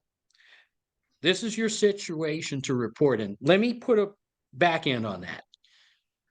If you are out on fire patrol and you do run across a fire, a small fire that you can put out, a small fire in our world is like the size of a garbage can. We found that. Cool. We use our and put it out. We don't just drive away from that and say, "Hey, great job," and do a fist bump. You make sure that you let Metro know that you have just had a fire at this address and you need an engine company to come out and just make sure that everything is good. Okay, Freddie, I've given you one of my patented stories. It's like an issue of Floor Watch. Let's have you report it in. You are the reporting member on CE 43. You are reporting this fire and you know what you want. Let's do it. All right, all right. So dispatch, Metro, this is CERT team on fire watch in Baldwin Hills. We have located and put out a small trash can fire, possibly set by a homeless person at 1289 Don Diablo in Baldwin Hills. We are requesting that resources to come out to just to generalize the area. We, as mentioned, the fire has been put out. Can you please respond and send resources? Back to you. Not bad. Not bad. Still need to tighten it up just a little bit. Here's how it should be reported. Metro CE 43. CE 43, Metro, go ahead. Metro CE 43. We are at 1289 Don Diablo Drive. We had a small garbage can fire, and we need an engine company to verify that it has been put out. We have put it out on our own, but we need an engine company to verify that it is completely out. And Okay. even I in that moment kind of added, just a sentence or two more, but it's not that big. But what you want to do is you just want to hit it. If it again, Metro might come back and say, "Well, what was the origin of this fire?" At which time you could say a neighbor has reported that it was a homeless started fire or whatever it is. But up to that point, you can kind of just report the nuggets, the main nuggets of it all. So not bad, Freddie. And I got one more for you. Boop, boop, boop, boop. Oh yeah. And remember, you might want to ask for kind of guess out what resources you want to ask for. And by the way, this is another point where my learned colleagues might say, "Well, you don't necessarily have to mention what kind of resource you want." Yes and no. If it's a fire, yes. LAFD kind of knows that they'll bring a fire engine or a truck or whatever it is out there. But let's say you have another situation which is non-fire related. Let's say I've walked into some situation where the water meter in the front of the house, in front of somebody's house, is just overflowing. Why am I calling the fire department? Why am I asking dispatch? Well, I'm asking LAFD dispatches that we have a flood situation. Can you respond? LADWP resources. You might have times, and if you're able to remember that, where you will ask for resources. I kind of differ with my learned colleagues on that one, but that's just me. I've always been told that to ask for the resources you think that are appropriate. So just a little thought there. And Freddie, your last situation. Ooh, you and your team are in Hollywood on the night of the Hollywood Christmas parade. You guys are cruising up. You guys are cruising up Hollywood Boulevard. You're near Cherokee. That's kind of close, I think, to the Scientology Center over there, if I remember correctly. You guys are walking up the boulevard of Broken Dreams, and you're watching all the people out there. Everybody's generally sitting along the street watching the parade. They're watching, and this is pretty much at the beginning of the parade, by the way. So you got a lot of stuff going on. You and your team, which is generally two of you and some other person, unnamed CERT member, are walking the boulevard. And when you look and you see a couple of guys, couple young guys, they're starting to they're getting loud. They're saying, "Hey, it's like you're a really bad person, and golly gee, I'm gonna belt you one." And because this, of course, is going to be posted, I can't use all that colorful language I'd love to use, but golly gee. And then they start fighting with each other. A little fight breaks out. There's an assault going on in progress here. Two guys are fighting, males fighting at near the Scientology Center here at Hollywood and Cherokee. I want you to report that in. You are not speaking to Metro. You are speaking to event staging. You've been told before you left that when you communicate on your radio, you will be calling out to event staging, and the radio you got is preset to that channel, not Metro. So, okay, you got a situation here. Males fighting. You're at Hollywood and Cherokee. You need to reach out to event staging. Freddie, let's do it. Okay. Event staging. This is CERT team. Wait for the response. Event staging. This is CERT team. We are on Hollywood Boulevard at Cherokee and are witnessing an altercation between two young men. Wanted to make this report. Can you send resources for this altercation on Hollywood and Cherokee to my location? Over. I like it. I like it. I like it for the most part. You could have said at the very end, can you respond police to this location? But that's not a big deal. It's like they have the gist of what's happening, where you are, and what you need. Even if you just left it at resources and everybody you can kind of go with this, if you had left it as just, can you respond resources here? Event staging would know. They would say, okay, let's lean over to the police desk. We've got an assault going on down at Hollywood and Cherokee. Can you get a couple officers down there? Great job, Freddie. It's like now you're starting to feel it. Guys, if nobody minds, I'm going to hit Freddie with one more. I got a bunch of stuff left for you guys, but I'm going to hit him with one more. Okay. Do, do, do, do, do. Let me see. Here's a good one. Here's a good one. You are working an outreach situation. You're at Pan Pacific Park, which is right over there in the Fairfax district in 61's area of our area. Now I'm going to set it. This is an outreach situation. You're not going to be speaking to Metro or anything like that, and you're not assigned to a CE. You're working with me. I'm leading the table. Me, 5 other people, and yourself. So we are on these radios today, our regular radios. And it's just you and me. You can call me. You can call me as my name. You can call me outreach table, or you can just simply say on the radio, because we're a small enough group, calling out to Chin, Chin from Freddie. You got it? All right. Okay, we're working the table. And you are walking around the park. You're doing what I know Freddie does. He's working all those other booths trying to get cards and stuff. for his, for some of his stuff and everything like that, which Freddie always does. He really does get out at some point and do that. So you're wandering around, you're talking to the people at the American Red Cross, trying to set up another one of those classes that you want to do. And I call out to you. I call out to you on this one. I tell you that I need something. I need some trifolds, and I'm going to call out to you. Freddie from Chin. Freddie from Chin. Go, Chan. This is Freddie. Freddie from Chin. I'm still here at the outreach table.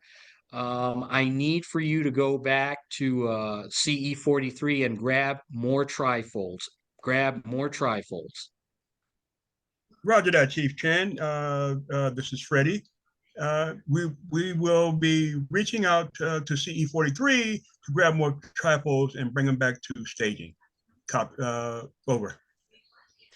Not bad, Freddie. All you had to say was Roger. I'll bring the trifolds. I'm always doing a little bit too much because I'm always networking, so I always got a little extra to add to it. No, you don't. And it's like, guys, this is what it is. It's like, and think out of the box. Some of the things we tell you, depending on the situation, it can be just as quick as saying, Roger, I got you, and moving on. We don't have to necessarily be as formal as we usually are, but I've given Freddie about 4 different situations, and these are the same situations you guys are going to run into. Freddie, you the brother, man. It's like I got you up here, and looking good, man. So I know you got to get to your next meeting. What is it? Is it another Zoom meeting? No, it's a granddaughter just called. She's in distress. I need to get myself over to her location.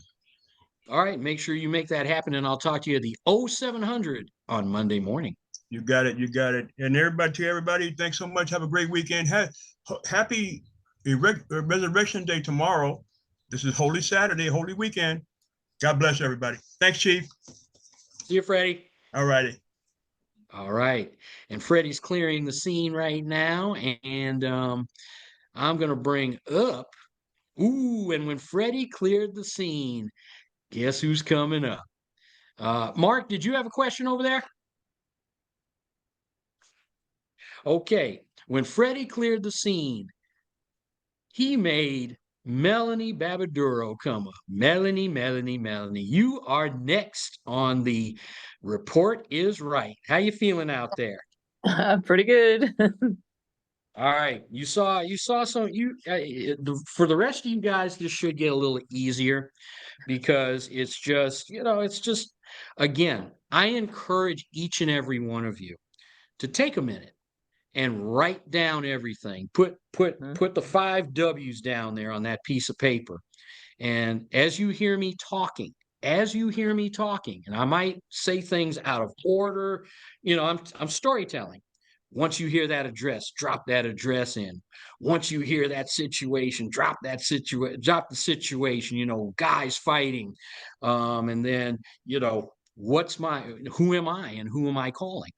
So, okay, just drop it in. And even say to me, when I say go on and report it, say, give me a second to write this down. Because between you and me, even if it's something that seems relatively serious, like people fighting or whatever it is, again, what did I say in the presentation? Be able to say it one time and to be able to say it clearly and concisely.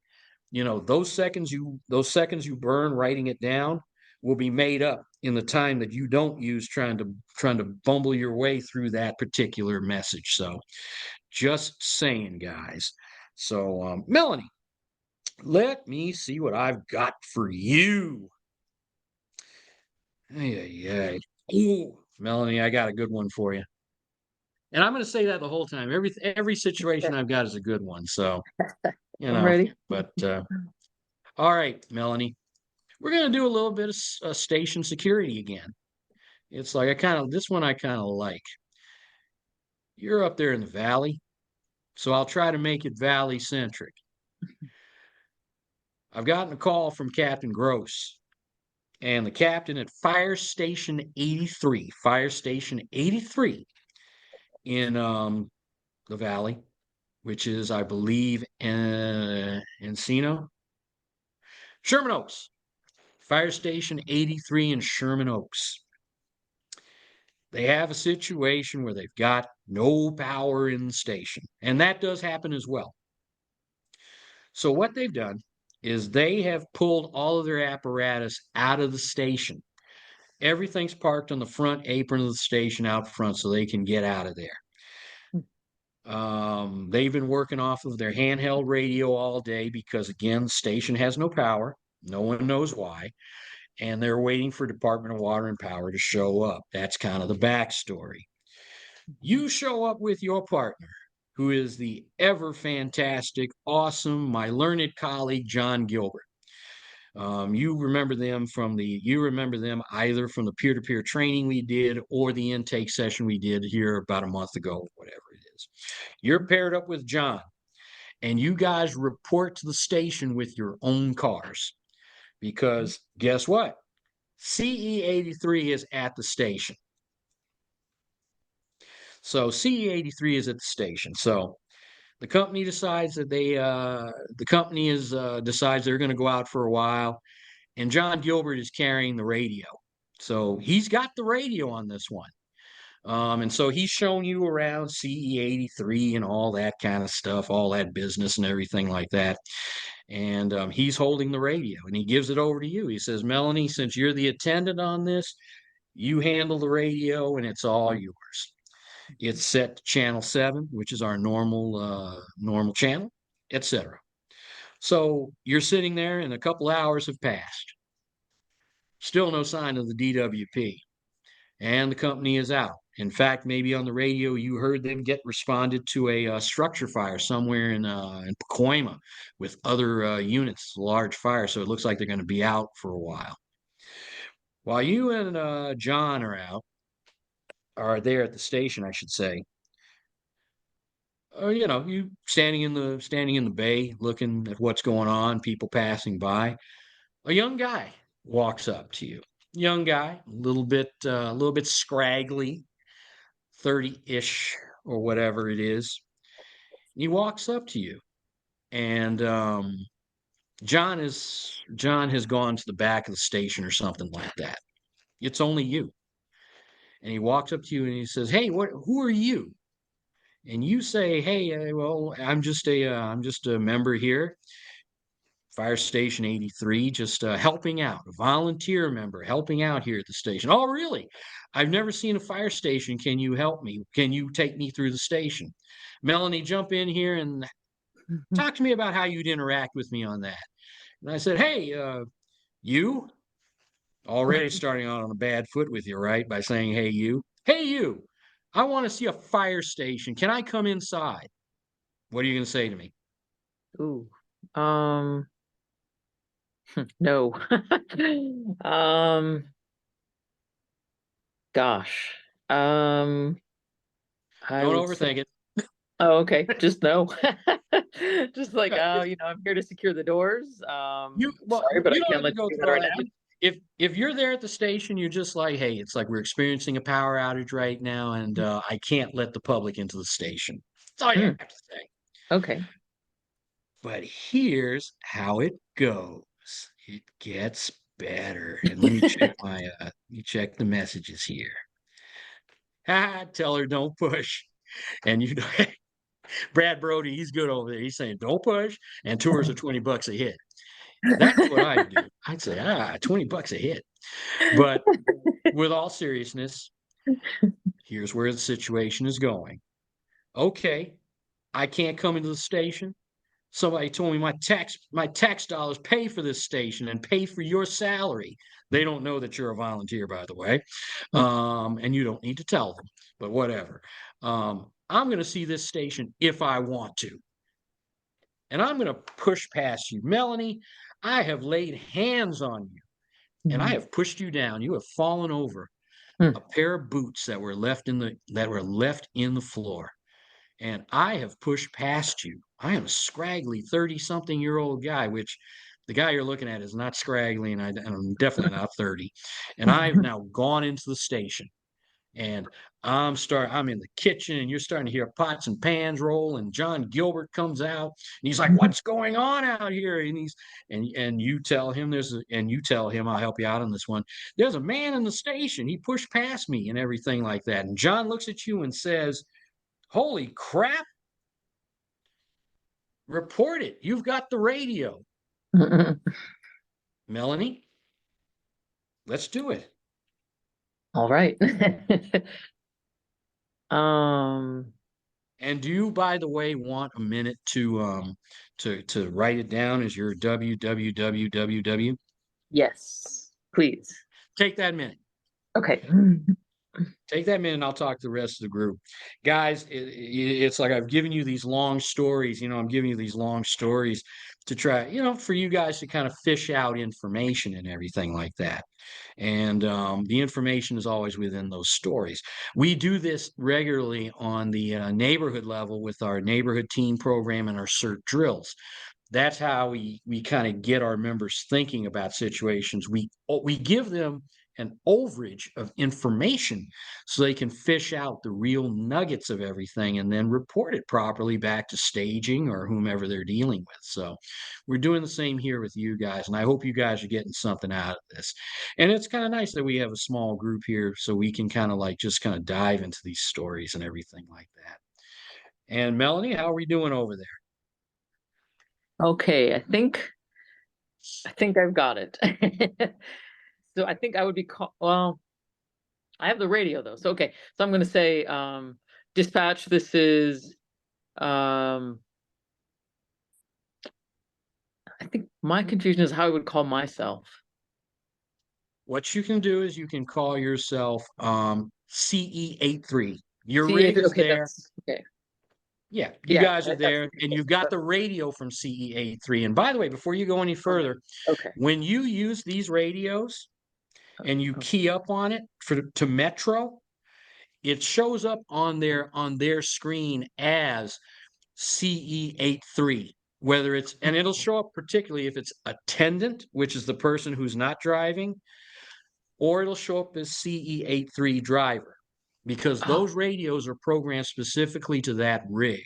So it's okay for Okay. you on that one to say Metro CE83. Go for it. Okay, Metro CE83. Are you Metro? CE83 Metro, go ahead. Okay, Metro, this is CE83. I'm at station 83. And I have a 30s male who entered the station by force and will need some assistance. Nice. That's it. It's like I'm not even gonna try. I'm not even gonna try to talk over you on that one, because really you've given us the basics of what you need. It's like I gave you a long story, you've extracted it. It's like for your location, fantastic. You knew you were at C8, you knew you were at Fire Station 83. Perfect. And you reported it as such. Metro might come back and ask you, it's like, are you in a safe place? Are you and your partner safe? And you can answer that question later. You don't have to answer that now. Not for me. But also one thing, gentlemen and ladies, I want to remind you that in addition, let's say Melanie didn't have that radio or was assigned to some station where we sent her by her own car or something like that. If she felt safe enough, she could go outside to the fire phone box and make that call. But I did clearly say she had the radio in hand. But also, one more thing I want to throw you guys is that, let's say you don't feel safe being around the station, you can get away from the station and all of that. Holy crap. Hold on, guys. I just realized I just got a little indicator saying my battery's running low, and I don't want to lose power with you guys. So let me plug myself in.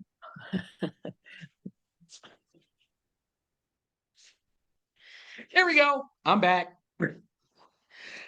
Situation averted. I had to call Metro on that. But like I said, like I was going to say, if you didn't feel safe around that station, you guys could get away from the station to like a safe place across the street, whatever you feel like, and report it in via your own cell phones using 911. Okay. Just a little thought there. And by the way, with station security, you guys are not on the hook when you do that to like necessarily throw your bodies in front of the truck, as I say, and try to go down fighting and swinging with these guys. My advice to you guys is if you've got somebody who's combative, who seems like they're off or whatever it is, whatever term you want to use, um, you know, get away from that. Get away from that. It's like nobody's asking you to get out there and like, no, I'm going to stand in front of the door and not let them inside the dormitory area. You let that person go wherever that person wants in that station, and you radio it in or call it in, and you get the guys there who's going to handle that operation uh, professionally, shall we say. It's you don't have to get yourself hurt out there. Melanie, any questions, comments, or editorials? I don't think so. Nope. Not bad. Well, one question, I guess, because I wasn't clear on my on who I would be. So if I'm placed at that station 83, then, or if I'm at station 56, would I be CE 56? No, you Not know what? necessarily. It's like one of the things you can always do is ask us when we dispatch you. And and I remember I jumped in and I told you, I said, "Oh, you're there. You've got the CE 83 radio. Okay. And it's tuned to CE 83. So if you've got the radio, you can be that CE. Okay. But let's say again, let's say we assigned you there, and let's say you were doing it solo. Let's say John wasn't there, and let's say you didn't have this radio. Again, I would simply say use the fire phone, Okay. and that fire phone will automatically tell dispatch where you are, where you're calling from. And Okay. if you're on the phone, let's say on 911, you could simply say you are an LAFD volunteer. Okay. There you go. There Okay. you go. And gentlemen and ladies, the reason why I don't say, "Oh, I'm CERT," I hate to break it to you all, but even some people in the city of LA departments don't know what CERT is. Sometimes it's easier for you to say I'm an LAFD volunteer and just leave it at that, because then they'll know who to look for, and it keeps your life simple. So Okay. there you go. Cool. Great question. Great question. Great comment. And that was just one for you. It's like I'm supposed to have some more good stuff for you, right? Ooh, I like it. All right, Melanie. Next. Okay. You're out on a hydration run. You're out on a hydration run. There is a fire. There is a fire that broke out on the grounds of CBS Studio Center in Studio City. Um, it's a big fire and everything over there. One of the buildings has caught fire, and you and your partner, John Gilbert, are back on CE 83, which is in that area, by the way. You're on Okay. CE 83, and I've called and I've dispatched you guys, and I said, "Hey, big old fire at CBS Studio Center. We need you up there for hydration purposes. So meet up with John Gilbert at Fire Station 83 and ride from there." And by the way, Melanie, on your way there, take that. I want to make sure you know the incident number on this is 1163. 1163, and you guys are responding to CBS Studio Center at 4200 Radford Avenue, 4200 Radford. So you guys get there, you guys do all your pre-checks and ice the coolers, and you're driving up there, and you get there. You guys are on scene, and you guys are working the work of your life. It's the middle of summer up there in Studio City, and I worked there for like 20 years. So it's like, when it gets summer out there by 9 o'clock, you're wondering why you work there. But you're working this fire. You've been hydrating people for about 3.5 hours. Been hydrating firefighters and everything. Woo! You are done. You have just been released from incident number, what did I say, 1163 at CBS Studio Center. Okay. Well, what you guys had to do is when you were on the rig, you couldn't get your rig into the lot. Everything is just blocked by all this apparatus and stuff which they're using to fight the fire. And so you guys are walking out of the studio. And Melanie, you've got the radio. Your rig is down the street.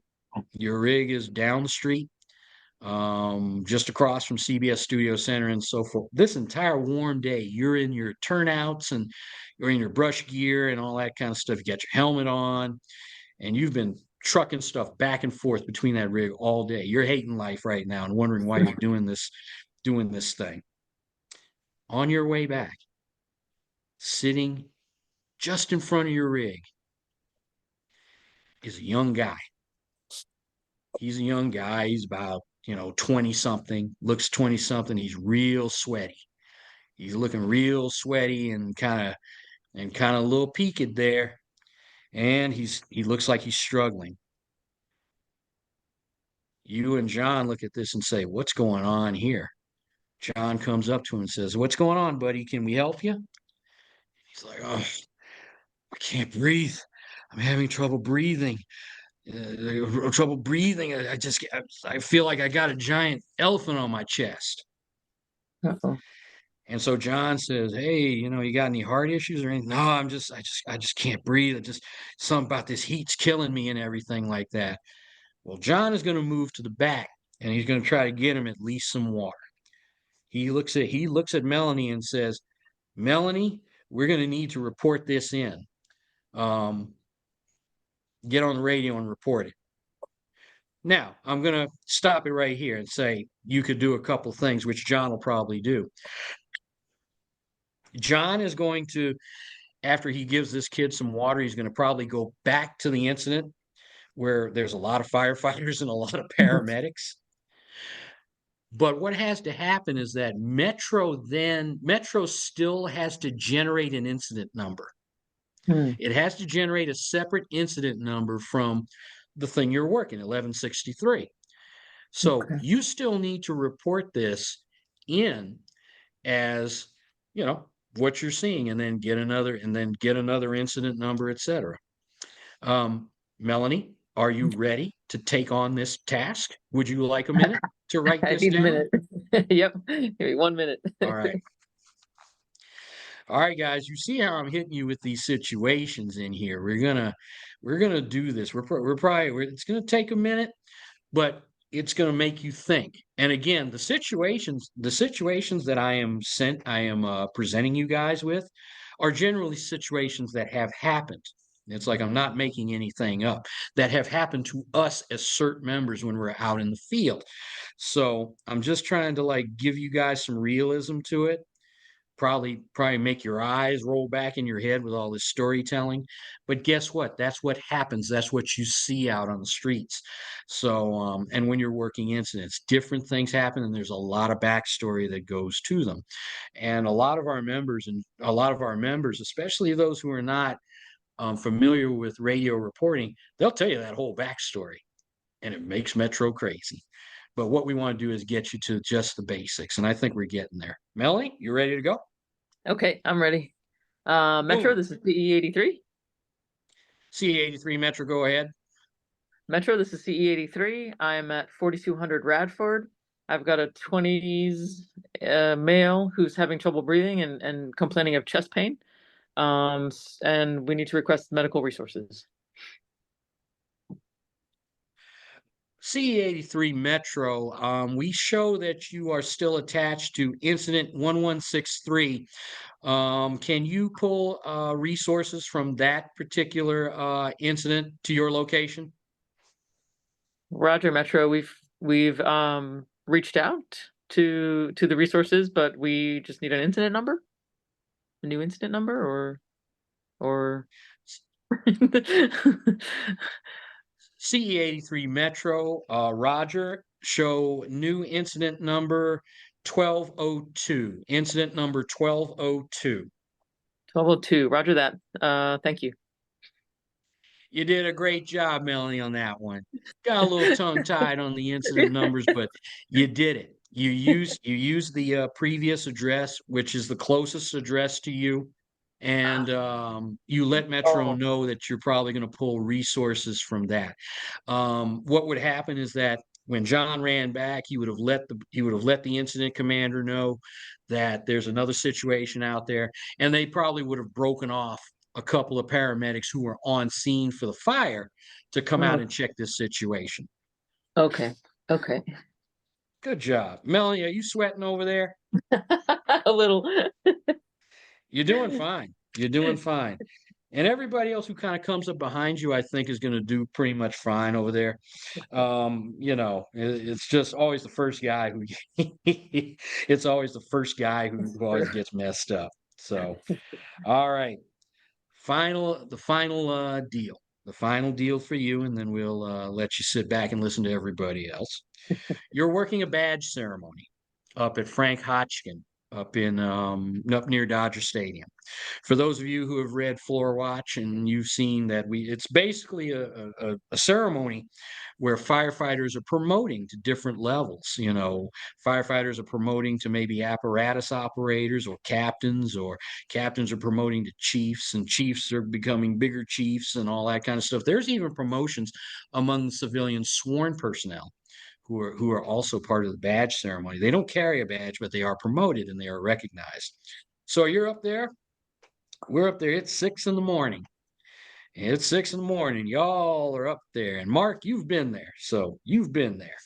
We're there, and we've just gotten through setting up 300 chairs. 300 chairs. And really we did. We always set up 300 chairs for these events.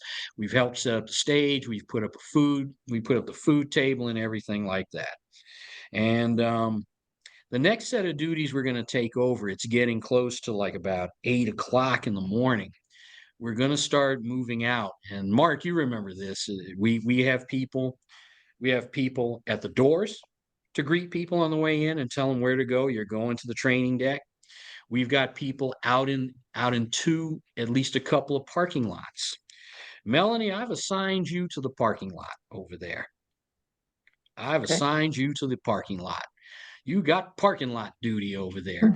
You're out there on the main entrance, which is on Stadium Way. That's the main entrance, which faces the main building of Frank Hotchkin. And we've told you on your way out, it's like, okay, here's what we want to do. It's like, you're going to let cars come in here until you start looking and you see it fills up. Then what we want you to do is let us know here at staging that the parking lot is filled up and that you're going to start pushing people up to the second lot where another set of partners are. So, okay, you're at Dodger Stadium, you're up here at Frank Hotchkin, and you're working that parking lot, and guess what? That parking lot's starting to fill up, and your next duty is going to be to push everybody to the upper lot. You want to let us know so we can let the captains know up there that people are going to start coming from that upper lot down. So, Melanie, you got the good one. And remember, you're calling events staging. You're not calling Metro. You're calling staging, and take it from there. And by the way, I'm gonna give you a quick one. I'm gonna give you a quick one. I'm gonna skip that. Melanie, go on with that. You need a minute? Yes, please. Go for it. Don't be shy. Don't be shy. Just say, hey, give me a minute. So there you go. These are other situations that we deal with probably on a regular basis. She's going to be reporting in on her regular radio, on her little radio right here, the FRS GMRS, because we work off of these all the time.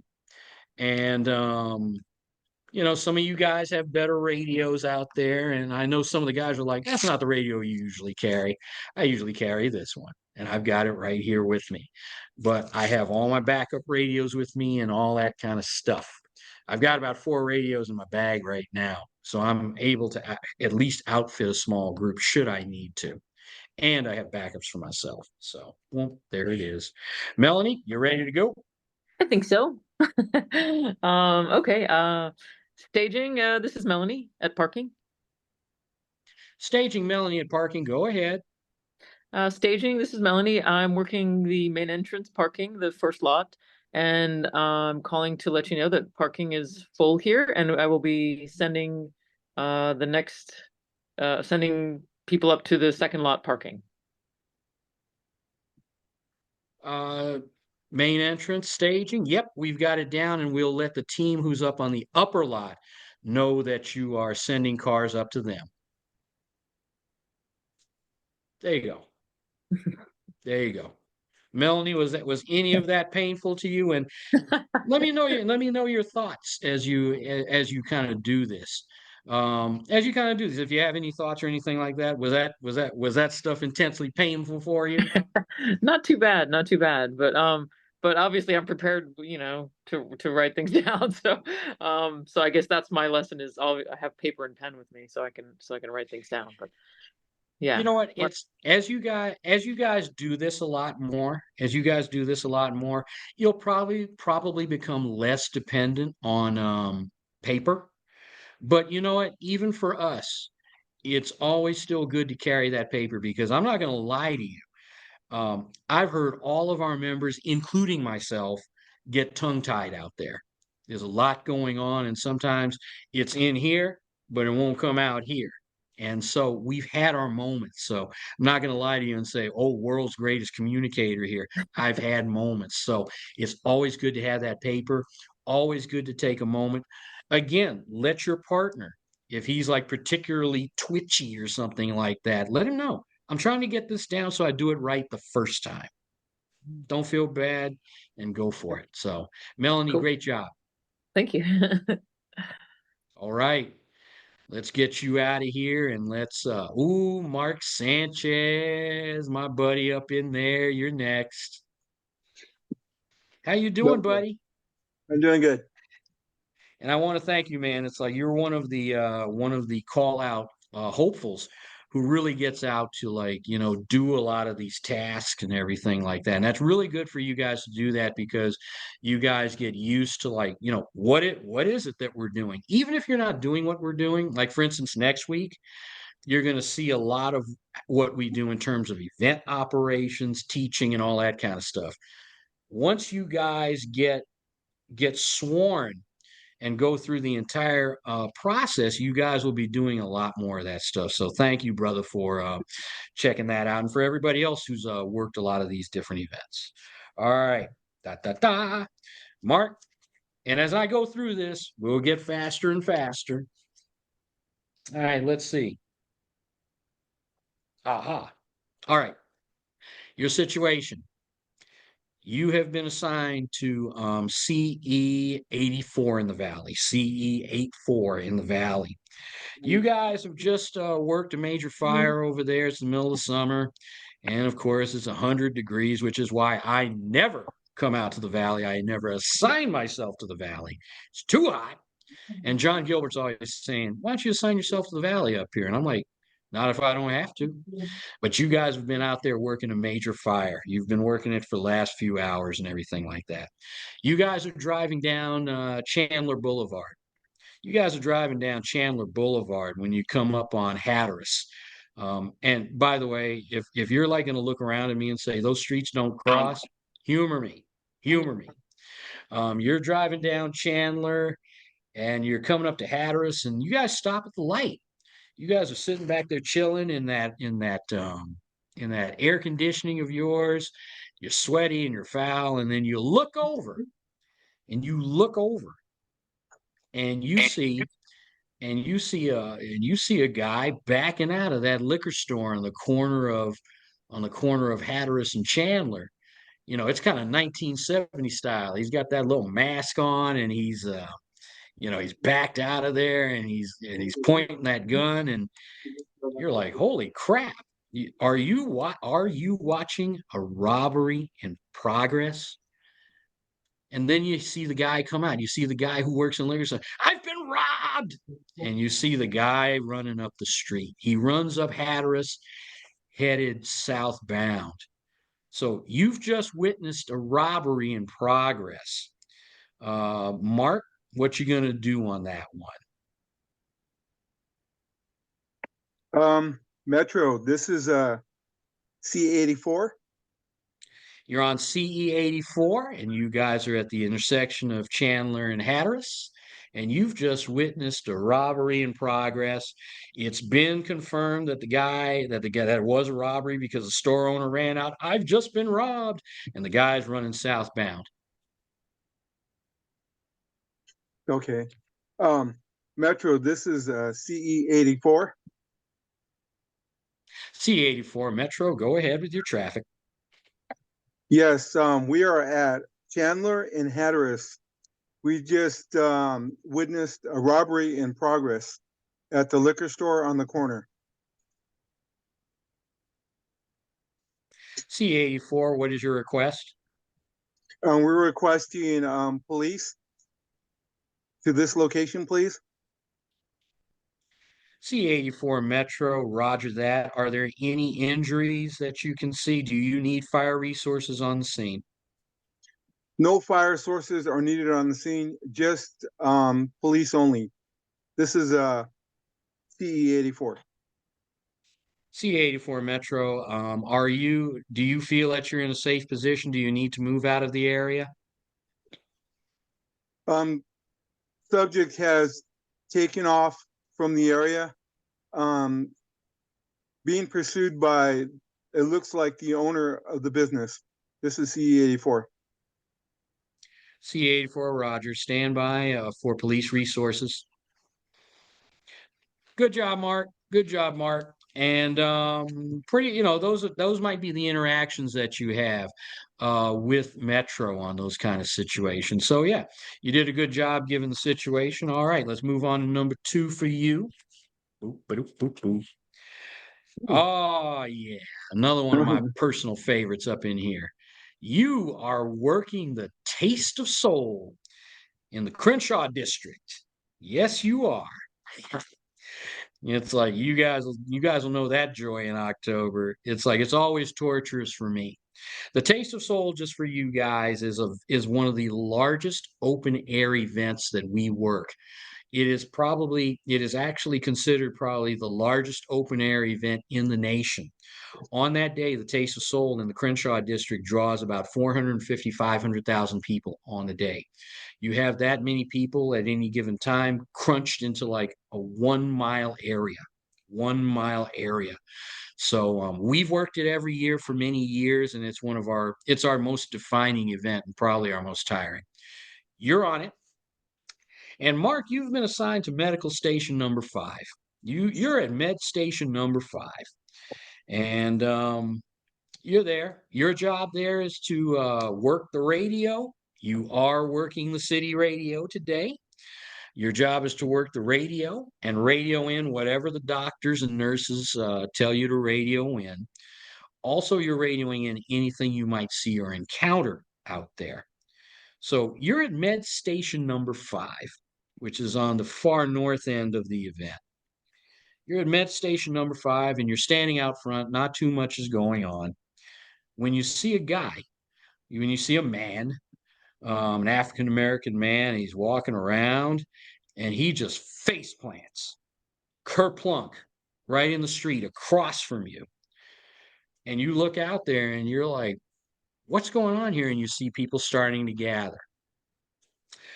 And you look back at your partners in the tent and you say, hey, I think we've got somebody down. And the doctor says something like, well, go take you and a buddy and go check it out and let us know what's going on. It's like, we'll have a nurse come out with you too. So all 3 of you go across the street. You work your way through this. Sea of humanity where you can see this person. And you get down. The nurse is there and she's triaging. And she looks up at you and says, okay, this guy looks like he's having some kind of diabetic episode. We're gonna get him over to the tent. Let staging know. Let event staging know that what the situation is and what we're doing. Tell them to send us some people because it looks like we're gonna have to transport this guy. Mark, go for it. This is medical tent 5 on the north side. Oh, no, sorry. Staging, event staging. Oh, yeah, hold on.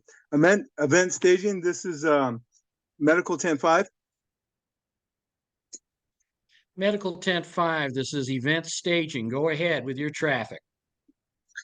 Yes, we have a gentleman that looks like he's having a diabetic seizure.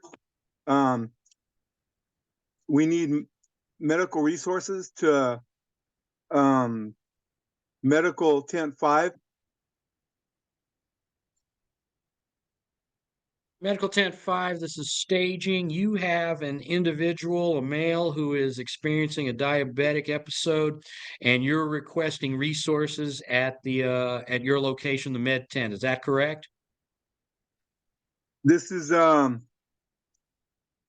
medical station 5. Yes, we are requesting medical assistance at this time at medical station 5 on the north side. Got it. We will have MedCart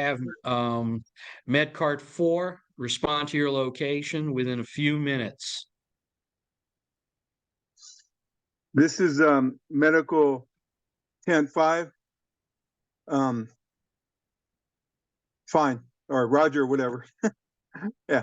Your last couple of responses could have just simply been Roger, but no big deal.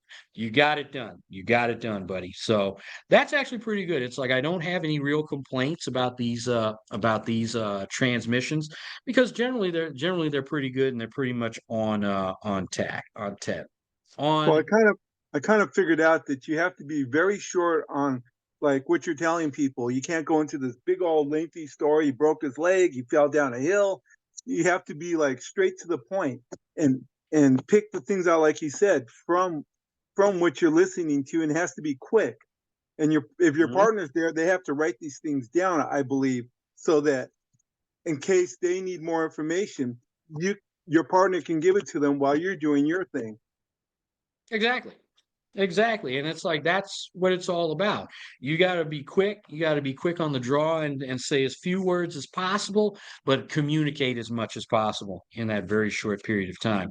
And in fact, our ACS group, Auxiliary Communications Group, they said something. I think I'm trying to remember what they once said to me. They said, you want to communicate as much as you can within 12 seconds. Within 12 seconds. And it's doable. It's doable. If you're high and tight, you can do it. But what we're doing here is not bad. And it's really evolving from when Freddie did it all the way up to Mark. Melanie did a great job on it. And we're going to keep going. We got one more for you, Mark. I'm going to have to pick out something here. Blah, blah, blah, blah. Oh, yes. Mark, Mark, you've been reassigned on this day. Old Chin needed some staffing over here in South Bureau. So I've grabbed you, and you're on a fire patrol. It's a warm day and everything, probably on Labor Day. You're on a fire patrol. You are assigned to CE 43. CE 43. And your partner is probably me or some other nondescript guy. I'm driving today. We are handling reports. We're handling the dry areas, and we are driving through Baldwin Hills. Baldwin Hills, which is the one patrol area that I handle every year. So we're driving through Baldwin Hills, and we are in the 11,000. We are in the 1100 block. The 1100 block of Don Aurelanas. So we're cruising the 1100 block of Don Aurelanas when a woman comes out of her home, and she's waving. She's going like this. And so naturally, you pull over and say, "Hello, ma'am. What's going on?" And she says to you, I want to report some wires down." And it's like, "Wires down? Where?" In the back, it's like it's up the street. just about a couple houses up, and the wires across the roadway. So you guys kind of look, you guys kind of, it's like, oh yeah, I do see it coming right across the street. So you've got a wires down situation. Now, what do they teach us in CERT and in call out? No matter what the wire looks like, no matter if the wire isn't dancing or anything, consider it live. Consider it live. And you guys are starting to see people like come out and it's like, hey, what is all this? It just thing just went snap right across my street. And so you tell the woman, thank you. You kind of race up there and, Mark, what would you think you guys would do? We're not reporting yet. I'm just giving you a little situation. What do you think you'll do when you get up to that, when your partner stops that car and comes up near that wires down? If I see people coming out of their house, I would get out of my vehicle first thing and say, excuse me, folks, we have an emergency situation here. We have live wires down. Can you please go back into your house? We are taking care of the situation. We'll have the proper resources to come out and take care of this, and immediately start roping everything off, and then say, this is CE Metro. This is CE 43. CE 43 Metro, go ahead. Yes, we have wires down on Don Arelonis at 1100 block. And what are you requesting? Oh, we're requesting DWP to this location, please. Well, all This right is now. No, this is CE 43. CE 43 Metro, CE 43 from Metro. We will request DWP resources at your location. We want you to remain on scene and do security for that particular wires down location. We will also have an engine company rendezvous with you in about 10 minutes. CE 43, Roger. All right now. It's like you did it. You actually even picked it up from me before I even could get you in there.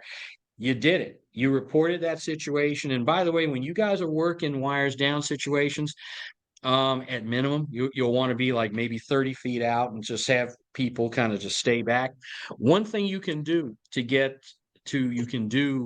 if you have it on many of our rigs, we have the PA function.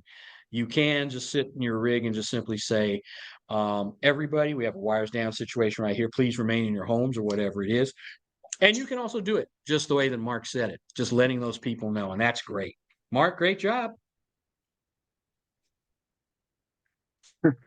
Mark got it. He's got it. All right. Mark, you're no longer the flavor of the day. You're done. Hang tight and let's see how Ray Tochio comes up. Ray. Unmute yourself. There you go. Hear me now? How you doing, buddy? I'm doing good. All right. Next in line up in here. Let's see. Oh, okay. I like it. I like all my situations. And by the way, again, all these are situations that either I've experienced or our members have experienced somewhere, some way. So, Ray, all right. Fire station security. I like it. You've been assigned to work at Fire Station 56 in your area of Battalion 5. You're at Fire Station 56. You're with a partner, unnamed partner. He's like a hologram, but you're the main guy. I have dispatched you there. And because you live kind of in the area, I just said, go straight there, go straight in your car. So there is no radio that we have to give you, and so on and so on. All right, we're kind of getting used to those fire station security situations here. You're told by the captain what the situation is, broken doors or something like that. And the company is now free to do what it needs to do. While you're there, an alarm comes in and the company has responded to a structure fire down on Hollywood Boulevard. You know, something's burning, that they'll be down there for a few minutes. You've got the station, and Fire Station 56 is all yours, but it's got that broken freaking gate on the very side of the station. It's not the main apparatus, it's just the gate that leads to the back where everybody's car's parked. So you're standing there at the gate, you and your partner. You and your partner are just chewing the fat. When a car comes driving up right at you, and it comes to a big stop right in that driveway. This time, the passenger door opens, and out falls a young man who's he's just like, oh man, what's going on? And you're like, what's going on here? His girlfriend jumps out of the driver's side, and she's like, oh my God, what happened? And you're saying, calm down. What happened? My boyfriend Michael, he was shot. It's like he was down at this place down talking to these guys, and somebody drew out a gun, shot him in the leg, and I brought him here. Okay. You look at him, he's not bad off or anything like that. He's, not blood flying everywhere. But he does have a gunshot wound to the leg. So Ray, what is your next job? You have no radio, the company's not there. What are you gonna do? I am going to go to the fire phone at the front of the station and report a young male who's been shot and is at the gate in the parking lot of the fire station, and for them to send resources. All right, then let's back you up a little bit. You've picked up the phone, it's at your ear, and I, as the person on the other end, has said, fire phone at Fire Station 56. What is your emergency? I'd say, yes, I'm a LAFD volunteer, and I have a young male who's been shot. His girlfriend is with him in a car in the parking lot entrance of the fire station, and to send resources there. Okay. You could ditch the story. You could ditch the part about the girlfriend driving up and all that kind of stuff. You can save that for the cops when they come, because they'll ask you for those details. But other than that, you did pretty good job. All you had to do was basically just report you have a young male, gunshot wound to the leg. Please send medical resources, which they probably already know that they're going to send, but it's always good for you to practice that. And also, you also could say you could also send police resources as well, because they do need to investigate that situation. But there you go. Not bad, Ray. Not bad. Now, when you say, like, you sent me there, Mhm. and how do I get a hold of you if I'm sent there? Am Oh I no, it's like Hollywood. It's like Hollywood. You don't call me, I call you. No, okay? the process, and this is a good question. The process for everybody of dispatch Okay. is the captain will get the dispatch from whomever he gets it from. It could be Metro, it could be a battalion chief, it could be anything. So he will let me know, because I possess the duty roster, and he's got the duty roster as well. But when it comes to like knowing who to deploy on the fly and everything, they kind of lean on me.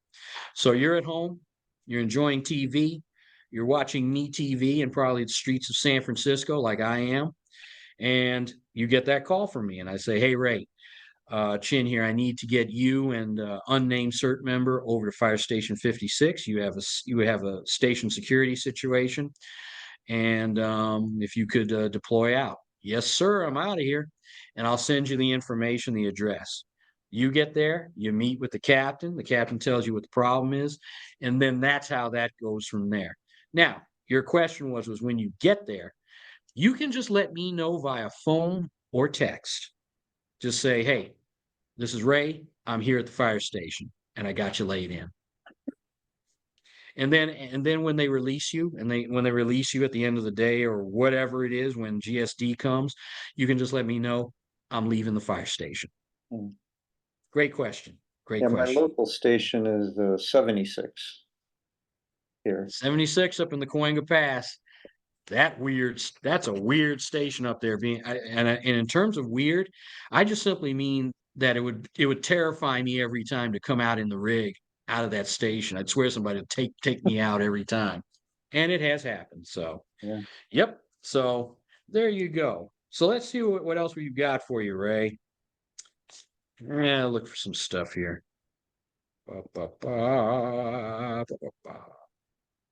Ooh, okay. All right, Ray. Here's your next one.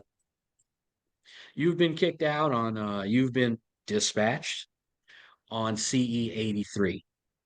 You and John Gilbert are on your way to a brush fire over in the Hanson Dam area.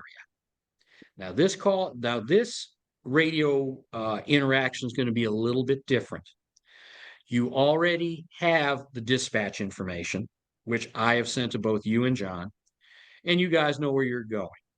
So the only thing you need to do that John tells you, you guys have made the trip up the freeway and you guys are at the edge of Hanson Dam. You're coming into the area just about 500 yards down the road. You see everybody's doing their thing. You see the engines of the trucks, the tractors, and all that kind of stuff. John looks over at you and says, "Hey, Ray, I need for you to let staging know that CE 83 is on scene. Can you handle that on the radio?" So here's what you want to do. And your staging it's not just called staging, it's called Hanson Dam IC. Hanson Dam IC. And you guys are rolling up on scene. You just want to let them know that you're there, and that's it. Ray, take it. Okay, Hanson Dam IC, this is CE 83. We have arrived at location at the brush fire. Okay. And I CE should have waited 83 for them Hanson to Dam respond IC. at first. All right. CE 83 Hanson Dam IC. We show you on scene at the Hanson Dam brush fire.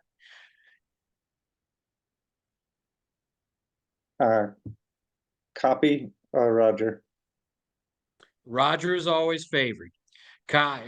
You do hear the word copy on the radio from time to time, but copy is like a little TV word, and Metro prefers that they don't use it. Although you do hear it. You hear it on the radio. Roger. Okay. Ray, all you had to do on that one, and you did a pretty good job of it, is just let Hanson Dam IC know like you did. Hanson Dam IC. Hanson Dam IC CE 83. I would in that particular particular type thing, I would definitely wait for a minute, because when you work these kind of incidents, it's definitely extremely busy, and I can almost guarantee you that you'll have to at least come back a couple of times and say, Hanson Dam IC CE 83. CE 83 Hanson Dam IC. Go ahead. In those situations, you definitely want to, in my opinion, you definitely want to make sure you get an acknowledgement and then continue with your message. I agree. And basically, Hanson Dam IC CE 83, show CE 83 on scene of the Hanson Dam fire. And like they said, they will go on and say showing you on scene. And they might tell you when you get settled, come up to the command post and we'll let you know your duty. So not bad at all. Not bad at all. And I think that's number 2 for you. So number 3, and we're starting to blow through this, which is kind of nice. You're on fire patrol up in Griffith Park. This was made for you. All that West Bureau madness. You're on fire patrol in Griffith Park, and you're cruising down Griffith Park Boulevard. You've cruised through the tunnel, which leads to kind of like that other side and leads up to kind of like the observatory and stuff. You've come out of the tunnel, and you're at the intersection of Griffith Park and Observatory Road. Griffith Park and Observatory Road. Your partner has gotten out and opened up. There's a gate. There's a fire road gate that that you've been told in your briefing that you can go up that road, that fire road. You've got the key from the division, and you've opened the lock and you're going through there. You've pulled your rig through there, and now your partner's back with you, and you're heading up the hill. You're heading up the hill. So you're heading up the hill up Observatory Road, just up from Griffith Park Boulevard. And you suddenly notice on each of the fire hydrants, there's a number on each of those fire hydrants. So, okay, nice thing to know. So coming down the hill is a man and a woman who are waving their hand. They're waving their hand. They want you to stop. They want you to stop. And so you pull over next to hydrant number 20, hydrant number 20. And so you try not to hit hydrant number 20. You wouldn't want that. That could be ugly. And you climb out of the car and you say, "Hello, ma'am," and "Hello, sir. What's going on?" I sent my kid down. I had my kid walk down from the observatory to come back to the main road. He wanted to come back down to the main road and check out something that was being sold down here or whatever. And we told him to come back, and we've been up and down this road 2 or 3 times and we can't find him. And you say, "Well, how old is he?" It's like, he's a 12-year-old with blonde hair wearing a Disneyland t-shirt, a black Disneyland t-shirt, and some shorts. His name is Jamie. And, can you help us find him? That's your situation. Buddy. And you are on, and today your unit is actually CE59, since I didn't mention that. Let's gather it all up and let's report it.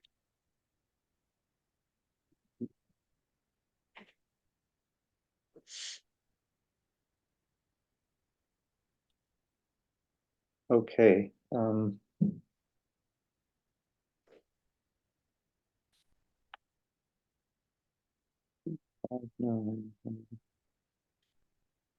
Am I reporting this to Incident Command? Nope, you're reporting it to Metro. Oh, to Metro, I'm sorry. Metro, this is CE59. CE59 Metro, go ahead. Yes, our location is on Griffith Park Fire Road, and I'm reporting a missing child at hydrant number 20 on the fire road. He is a blonde male wearing a Disneyland shirt. His parents are here looking for him. Can you send resources? And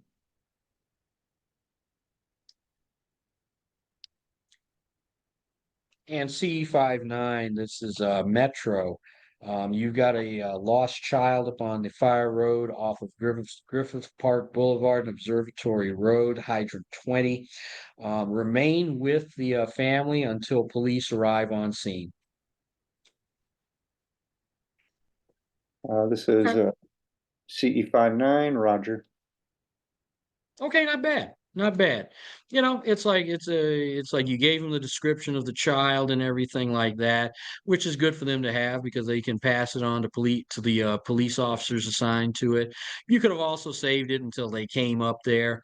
Metro may have turned around and asked for it, and then you could give it to them at the time. So in no way, shape, or form are you wrong on any front, but not bad. Not bad. And whoops, hold that macro. And overall, good job, Ray. Good job, Ray. A little bit, you gotta get a little more comfortable with it. But that's going to be everybody here because we don't do this every day. So remember, the 5 W's are your friend. Good job, Ray. Any thoughts or comments from you?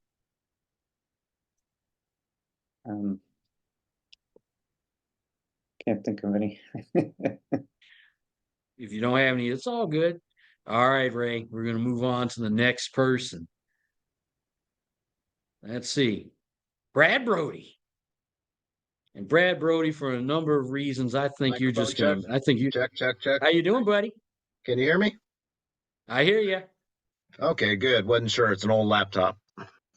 All righty. And Brad, I think you're gonna do pretty good at some of this stuff based on your background. Am I making assumptions? That was a whole lifetime ago. We'll see. I think for you it's gonna be like a bicycle, my brother. So let's see. We're gonna go with some situations for you. All right, let's see. Oh, okay. Okay, Brad. It's like you're in CE 84. You're in CE 84.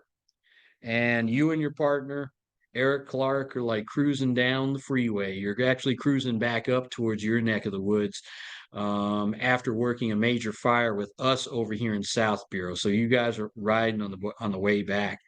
On your way back, as you get towards the interchange of the 405 and the 118, I hope it is the 405 and the 118. Yeah, Take it all the time. I just never remembered anything about the valley. I can never remember, but that it's may say hot. something about me. It's always It's hot. right. Yep. Yes. Yes. The 405 and the 118, and you're going to be heading west up to 418 of the one up to 118. When you see, this is an easy one. When you see a car, a Chevrolet, Cadillac Escalade. Boy, I'm getting all my cars wrong. A Cadillac Escalade that was going at high speed. It's lost control, and at just about the 405 118, it has gone into the center divider and rolled over a couple of times. You guys are riding past, and you guys, of course, stop. You guys are able to get in behind and kind of stop, use your rig and everything with the lights on. Those are the times when you would put the lights on, especially when you're on the freeway. You guys have taken a quick check. You've got 3 individuals in there, no fire, but you need to report this in. Brad, you want to go for that one? Sure. Metro C84. C84 Metro, go ahead. C84. We're westbound 118 at the 405. We have a solo vehicle accident. So turnover, rollover in the center divider. 3 individuals, unknown injuries. Can you roll CHP and fire, please? C84 Metro, we will. C84 for clarification, was the LAFD involved in this accident? Not involved. We're going to ascertain if there's injuries. C84 Metro, roger that, and rolling resources to your location. Roger that. That was pretty easy. Pretty easy. It's pretty easy stuff.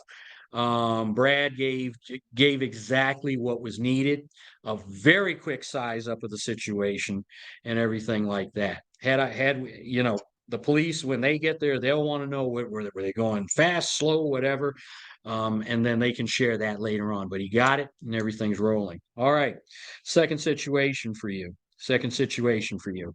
You're working the Hollywood Christmas Parade in Hollywood. You're part of the team working the parade. You have been out there all night. It has been, it's getting close to 10 p.m. You've been on duty since about 3 p.m. There have been numerous delays in the parade all evening. If it wasn't protesters, it was breakdowns of the floats or whatever it is. But it's getting near 2200 hours. And guess what? Guess what? Santa Claus, the giant inflatable Santa Claus, along with the Santa Claus guy on the plate, on the standby. All right. And so you're looking, you and your team are standing there. Hold on. And I was just listening to something coming over the station thingy, but you're done. You're pretty much done. And it's like, okay, it's like kind of what's next. We've just seen Santa Claus go by, and the police told us that the incident is that this part of the parade is over. But right about that time, you get a call on the radio. Team Alpha, this is Hollywood Staging. Hollywood Staging, Team Alpha. Team Alpha, go. And you know what? I screwed that one up. I screwed that one Right. up. Let's Got me. let's You try got me. that one again.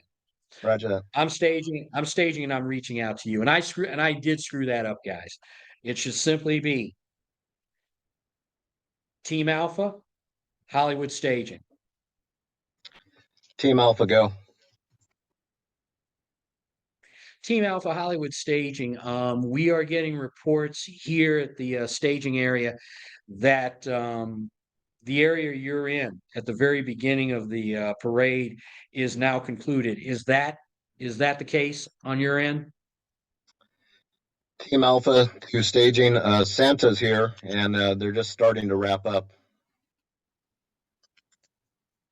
Team Alpha Staging, begin demobilization and head back to the staging area. Team Alpha, roger.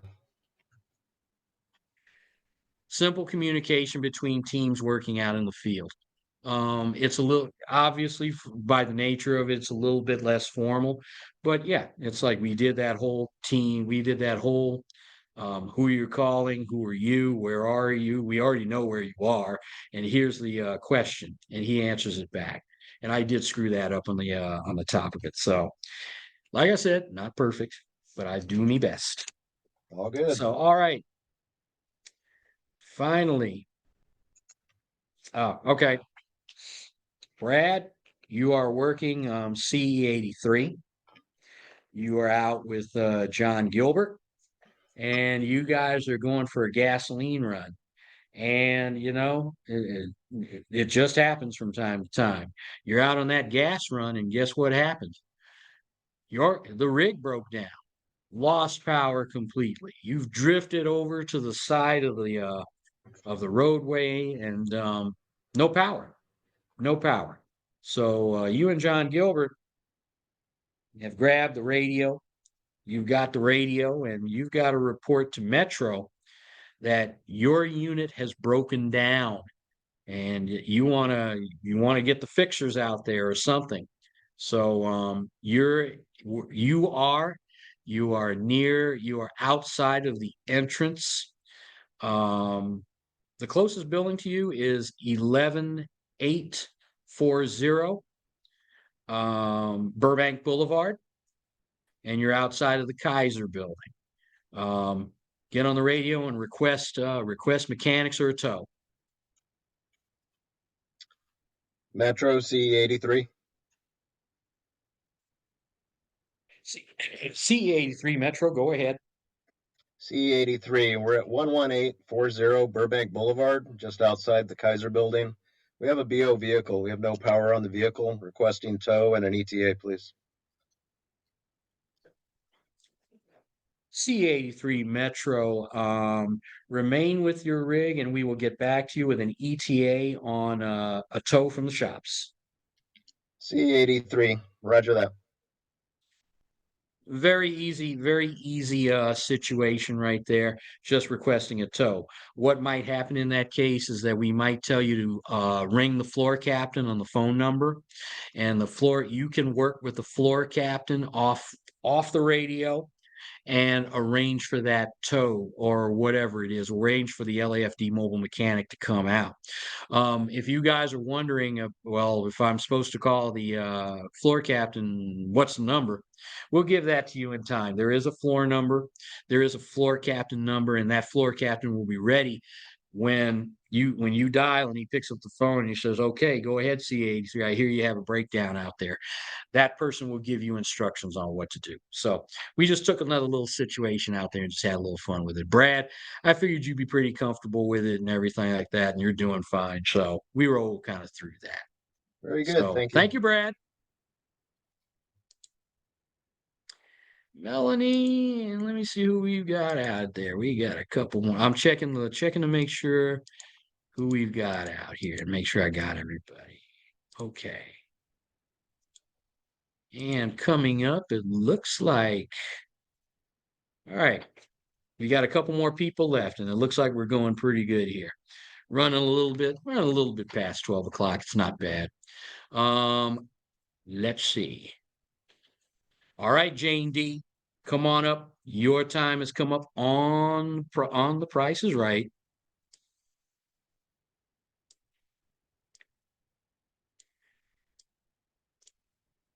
And Jane D, let's see. And let's see for you. Let's see. Let's get you up here. It's like you're gonna be fine. You're gonna be in fine. You're gonna be in a fine place here. Come on, let's step up and let's get you reporting. Unmute yourself if you would.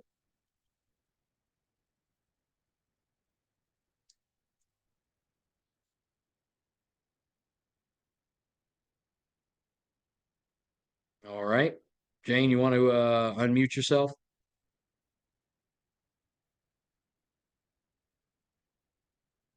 Okay, her mic might be not be working up in there.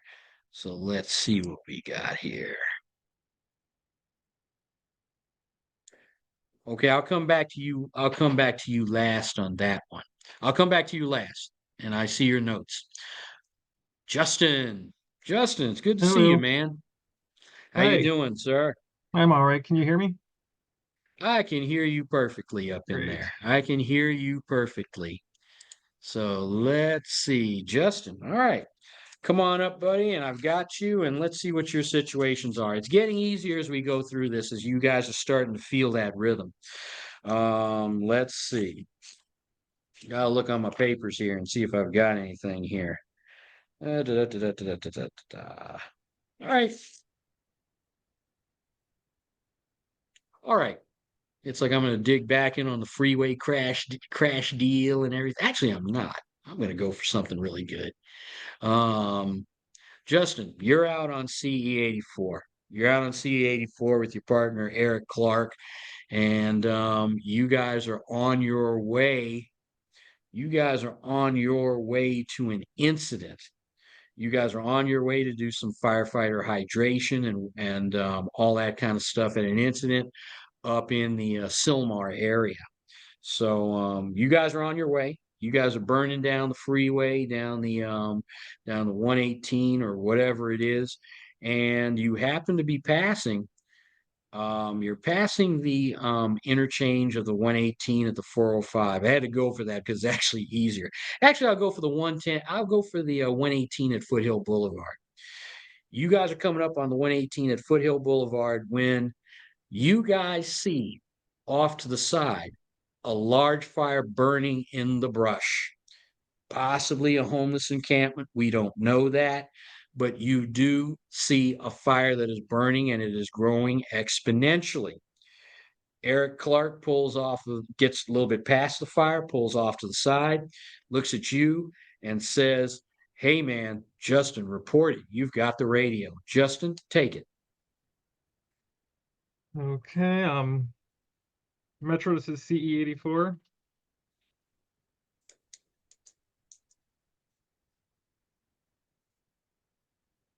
You gonna respond? No, I'm going to make you call me again. Metro, this is CE84. C84 Metro, go ahead. Metro CE84, we're on eastbound 118 freeway at Foothill Boulevard. We spotted a brush fire requesting engine company. C84 Metro, can you let us know if you're on the east or west side of the 118 freeway? Eastbound Metro. C84 Metro eastbound side, remain on scene, remain at a safe distance, and resources will respond. Metro CE84, Roger. Good job. Good job. And for those of you who are wondering, it's like you are on your way to another run. You can remain. It's like your run is not an emergency. It's an important run, but it's not an emergency. Metro will many times keep you on scene because you will be the one to give the size up to the to the resources that are coming in behind you, which would be the engine company. So good one, Justin. Nice job there. Let's see. Still alarms. Okay, Justin, you're working an event in Warner Park, large event, maybe even next week's event. You are running the outreach table out there, and you're just working on some stuff and everything like that. You look out. And a few yards from you, you see a person take a complete face plant. They've been walking through the park, and their little high heel has gotten caught on something like a sprinkler head or something like that, and they take a fall. You and your members go over and see what's going on, and one of your members is doing quick triage and talking to the woman, and she's got blood coming from her mouth. She's broken a couple of teeth. She's bitten her lips and everything like that. She may have, and she's also saying that her wrist is a little bit, it's hurting a little bit out there. So you are on the radio, and you are connected to overall CERT event staging, because on that day next week, we will have outreach operations going. We'll also have a team out there who will be doing that situational awareness, but they're not there now. It happened in front of you. And you'll also have a group that's doing the refresher portion. So everything is going to be linked by CERT event staging. You guys have this woman who's about 30 years old, who's taken a fall, who possibly has a broken arm, and you want to let somebody know to get the other teams over there or some other medical group to come and fix the situation. Justin, report it. CERT event staging, this is the outreach table.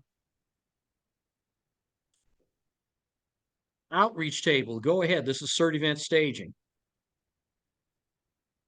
CERT event staging, we have a person down in front of our outreach tent, bleeding from the face, complaining possibly a broken wrist, about 30 years old, requesting EMS assistance.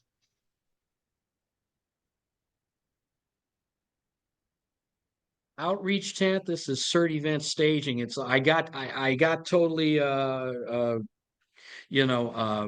got totally distracted here. Can you repeat your last message?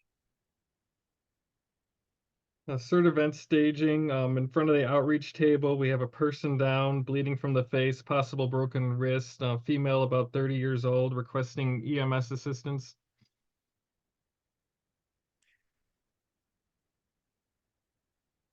Outreach table, this is CERT event staging. I've got your call. We're going to dispatch MedCart 4 out to your location. We also have CERT team 2 that's also going to arrive at your location. CERT event staging, Roger. Good job. Good job. I just had a little fun there, just being distracted, and just threw that in there so you'd have to repeat that. But great job. You guys are getting that feel. So one more for you, and I think we'll be doing pretty good out here. And finally, we'll do another little logistics run here. We'll do another logistics run. You are working actually where I was about little over a month ago. You're down in the harbor, and you're riding on CE59. You've been pulled over here as well. Major explosion has taken place early in the morning. In fact, in real life, we did have the Wilmington explosion, which did take place, and we responded to it. So you've been pulled down there by Captain Moody to be a part of the logistics group. Captain Moody has told you, he says, okay, I want you to make sure that LA Bureau of Sanitation, and they're on their way here, and they've got your phone number. They're going to call you and let you know when they arrive at the point just outside of the incident, which is just a little bit south over on over on President's Way. So you, being the smart guy you are, you ask Captain Moody, it's like, okay, what happens when I meet this guy? It's like, direct him back over here. Ride with him and direct him back over here to the main area where we're going to set up the food operation. And here's the good part. You're going to ride with the Bureau of Sanitation, but you've already got two team members already at the food staging area. You've got two team members at the food staging area who have set up the tents and everything like that. And Bureau of Sanitation is going to put its equipment, whatever that is, near that staging area. So you've walked out, and your phone is going off, and you pick it up, and it's Joe from Bureau of Sanitation, and he tells you, I'm a block out. You look down the street, there he is. You see the Bureau of Sanitation truck with all this equipment that's needed. You jump on the truck when the guy comes. You're like, hey, it's good to meet you, Joe. I'm Justin from the CERT, from LAFD CERT. All right. Joe is asking you, all right, where are we going? And you tell him where you're going, and you're going to have to direct him around a circuitous route, not the way you walked out because it's all blocked. But now, Justin, you want to let your people know to expect the Bureau of Sanitation truck to drive up to their location, and you want them ready to help start offloading. Long story there, huh? Let's report it. And you're reporting to your team. And your team will be CERT 59. Will be the other members of CE 59. Are we just on like GMRS radios? Yes. Okay, so I could just say CE 59, this is Justin. And then I'm with the Bureau of Sanitation at President's Way. We're making our way back to the food tent area. And let them know, like we said, that you want them ready to start off that, and what you want from them is for them to be ready to start offloading the minute you arrive. Okay, so that's the request then for responses. Ready to be offloading when we arrive. Yeah. And you guys obviously, like you said, we can be a little bit informal because we are doing our internal communications. But again, it's like you're using these radios to become a tool for you, to have resources ready for you, because that's exactly what we did down in Wilmington that day. Captain Moody tasked us with making sure everything was set up they set up a whole operation. Remember that last slide that was in the Palisades where you had all these trucks and campers and all that kind of stuff that were used as offices? We were part of setting that up and breaking it down. So, there you go. And there's something to be said about good communication between the teams. So, and your team members might have asked you, said, well, it's like, okay, you're coming. What do you want from us? So you can have that back and forth and everything. But if you're good, let them know exactly what you want and they can be ready. All right, Justin, not bad. It's like you're doing really good out there. So, all right. And for one of our members, I'm going to actually pause the recording, resume. And guys, it's good to see everybody here. We've had a good day. It's a little bit after 12:30. We are here a little bit longer than I thought, but these situations take time. So everybody looking good. As we get ready to leave this place, are there any other comments or suggestions, thoughts, or anything on this activity? Did you guys feel like you got something out of it? I'm sure you did, but you tell me. Mark Sanchez, thank you for that. Anybody else? Anybody else got anything they want to say on top? All right. All right, guys. This would have been even more fun had we been able to do it in person. next time. But here's my parting comments to you guys. One, always keep paper with you, paper and a pen. That never goes out of style. And if you're really good when you go out on incidents and stuff, have some of those papers and maybe even put the 5 W's down so you can quickly put something on paper and you can quickly report it. So those are good things. And 3, don't be afraid. It's like if your partner's like all kind of huffy over there, oh, I want to get this thing reported quick, hand him the radio and tell him, report it if you're going to be so fast about it. You know what I'm saying. It's like sometimes we have to pull ourselves back to earth here. But even more important than that, the 4th item is get some practice on your radio. This feels good to you guys today because you're doing it right now. I guarantee you, when you wake up tomorrow morning or even 3 hours from now, that skill is going to start to fade a little bit. So if you can, get on the various radio check-ins that are taking place across the city.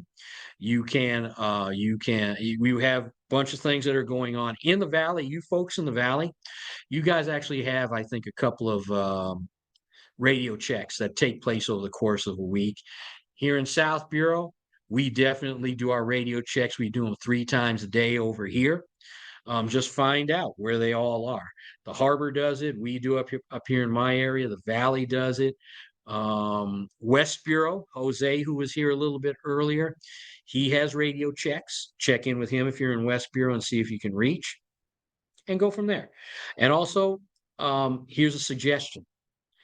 And actually, I shouldn't give the suggestion because I'd have to make Patrick, my learned colleague, make everything happen. There is that app called Zello, Zello, Zello. And you guys can get that installed on your, you can pull that down to your phones. Don't go out and do that now because we actually have a first responder platform. And Patrick Botts Forbes, most of us know Patrick here. He can set you up on that. We are in the process of getting that process going again. So stand by and feel free to ask me if you haven't heard about it in a while. But what it does is it allows your cell phone to become just like a two-way radio, and you guys can talk back and forth on it. We actually use it on call out. We have a specific Zello rig for that. We haven't used them in a while, but just saying, keep that open and keep us honest over here by asking us about that. But don't go and download it just yet. Get it on the special platform. So, but again, get out and practice with your radios. If you have to grab your better halves, say, hey, let's go out in the backyard and just practice radios for a while. I got to tell you, since learning how to use my radios many years ago, I use them for a lot of things. When I travel to like Hawaii and stuff, I take a pair with me. I really do. Port 3, Rescue 858, 3705 Stand South by. Robertson Boulevard, Cross West Venice Boulevard, Channel 4, Metro Clear. And that was just a response for the rescues. But yeah, it's like, do that practice, get that practice as much as you can. And when you're out on a CERT event, whether that's a neighborhood or a call out, get dialed into that. Guys, it has been a pleasure being with everybody today. I thank everybody who came.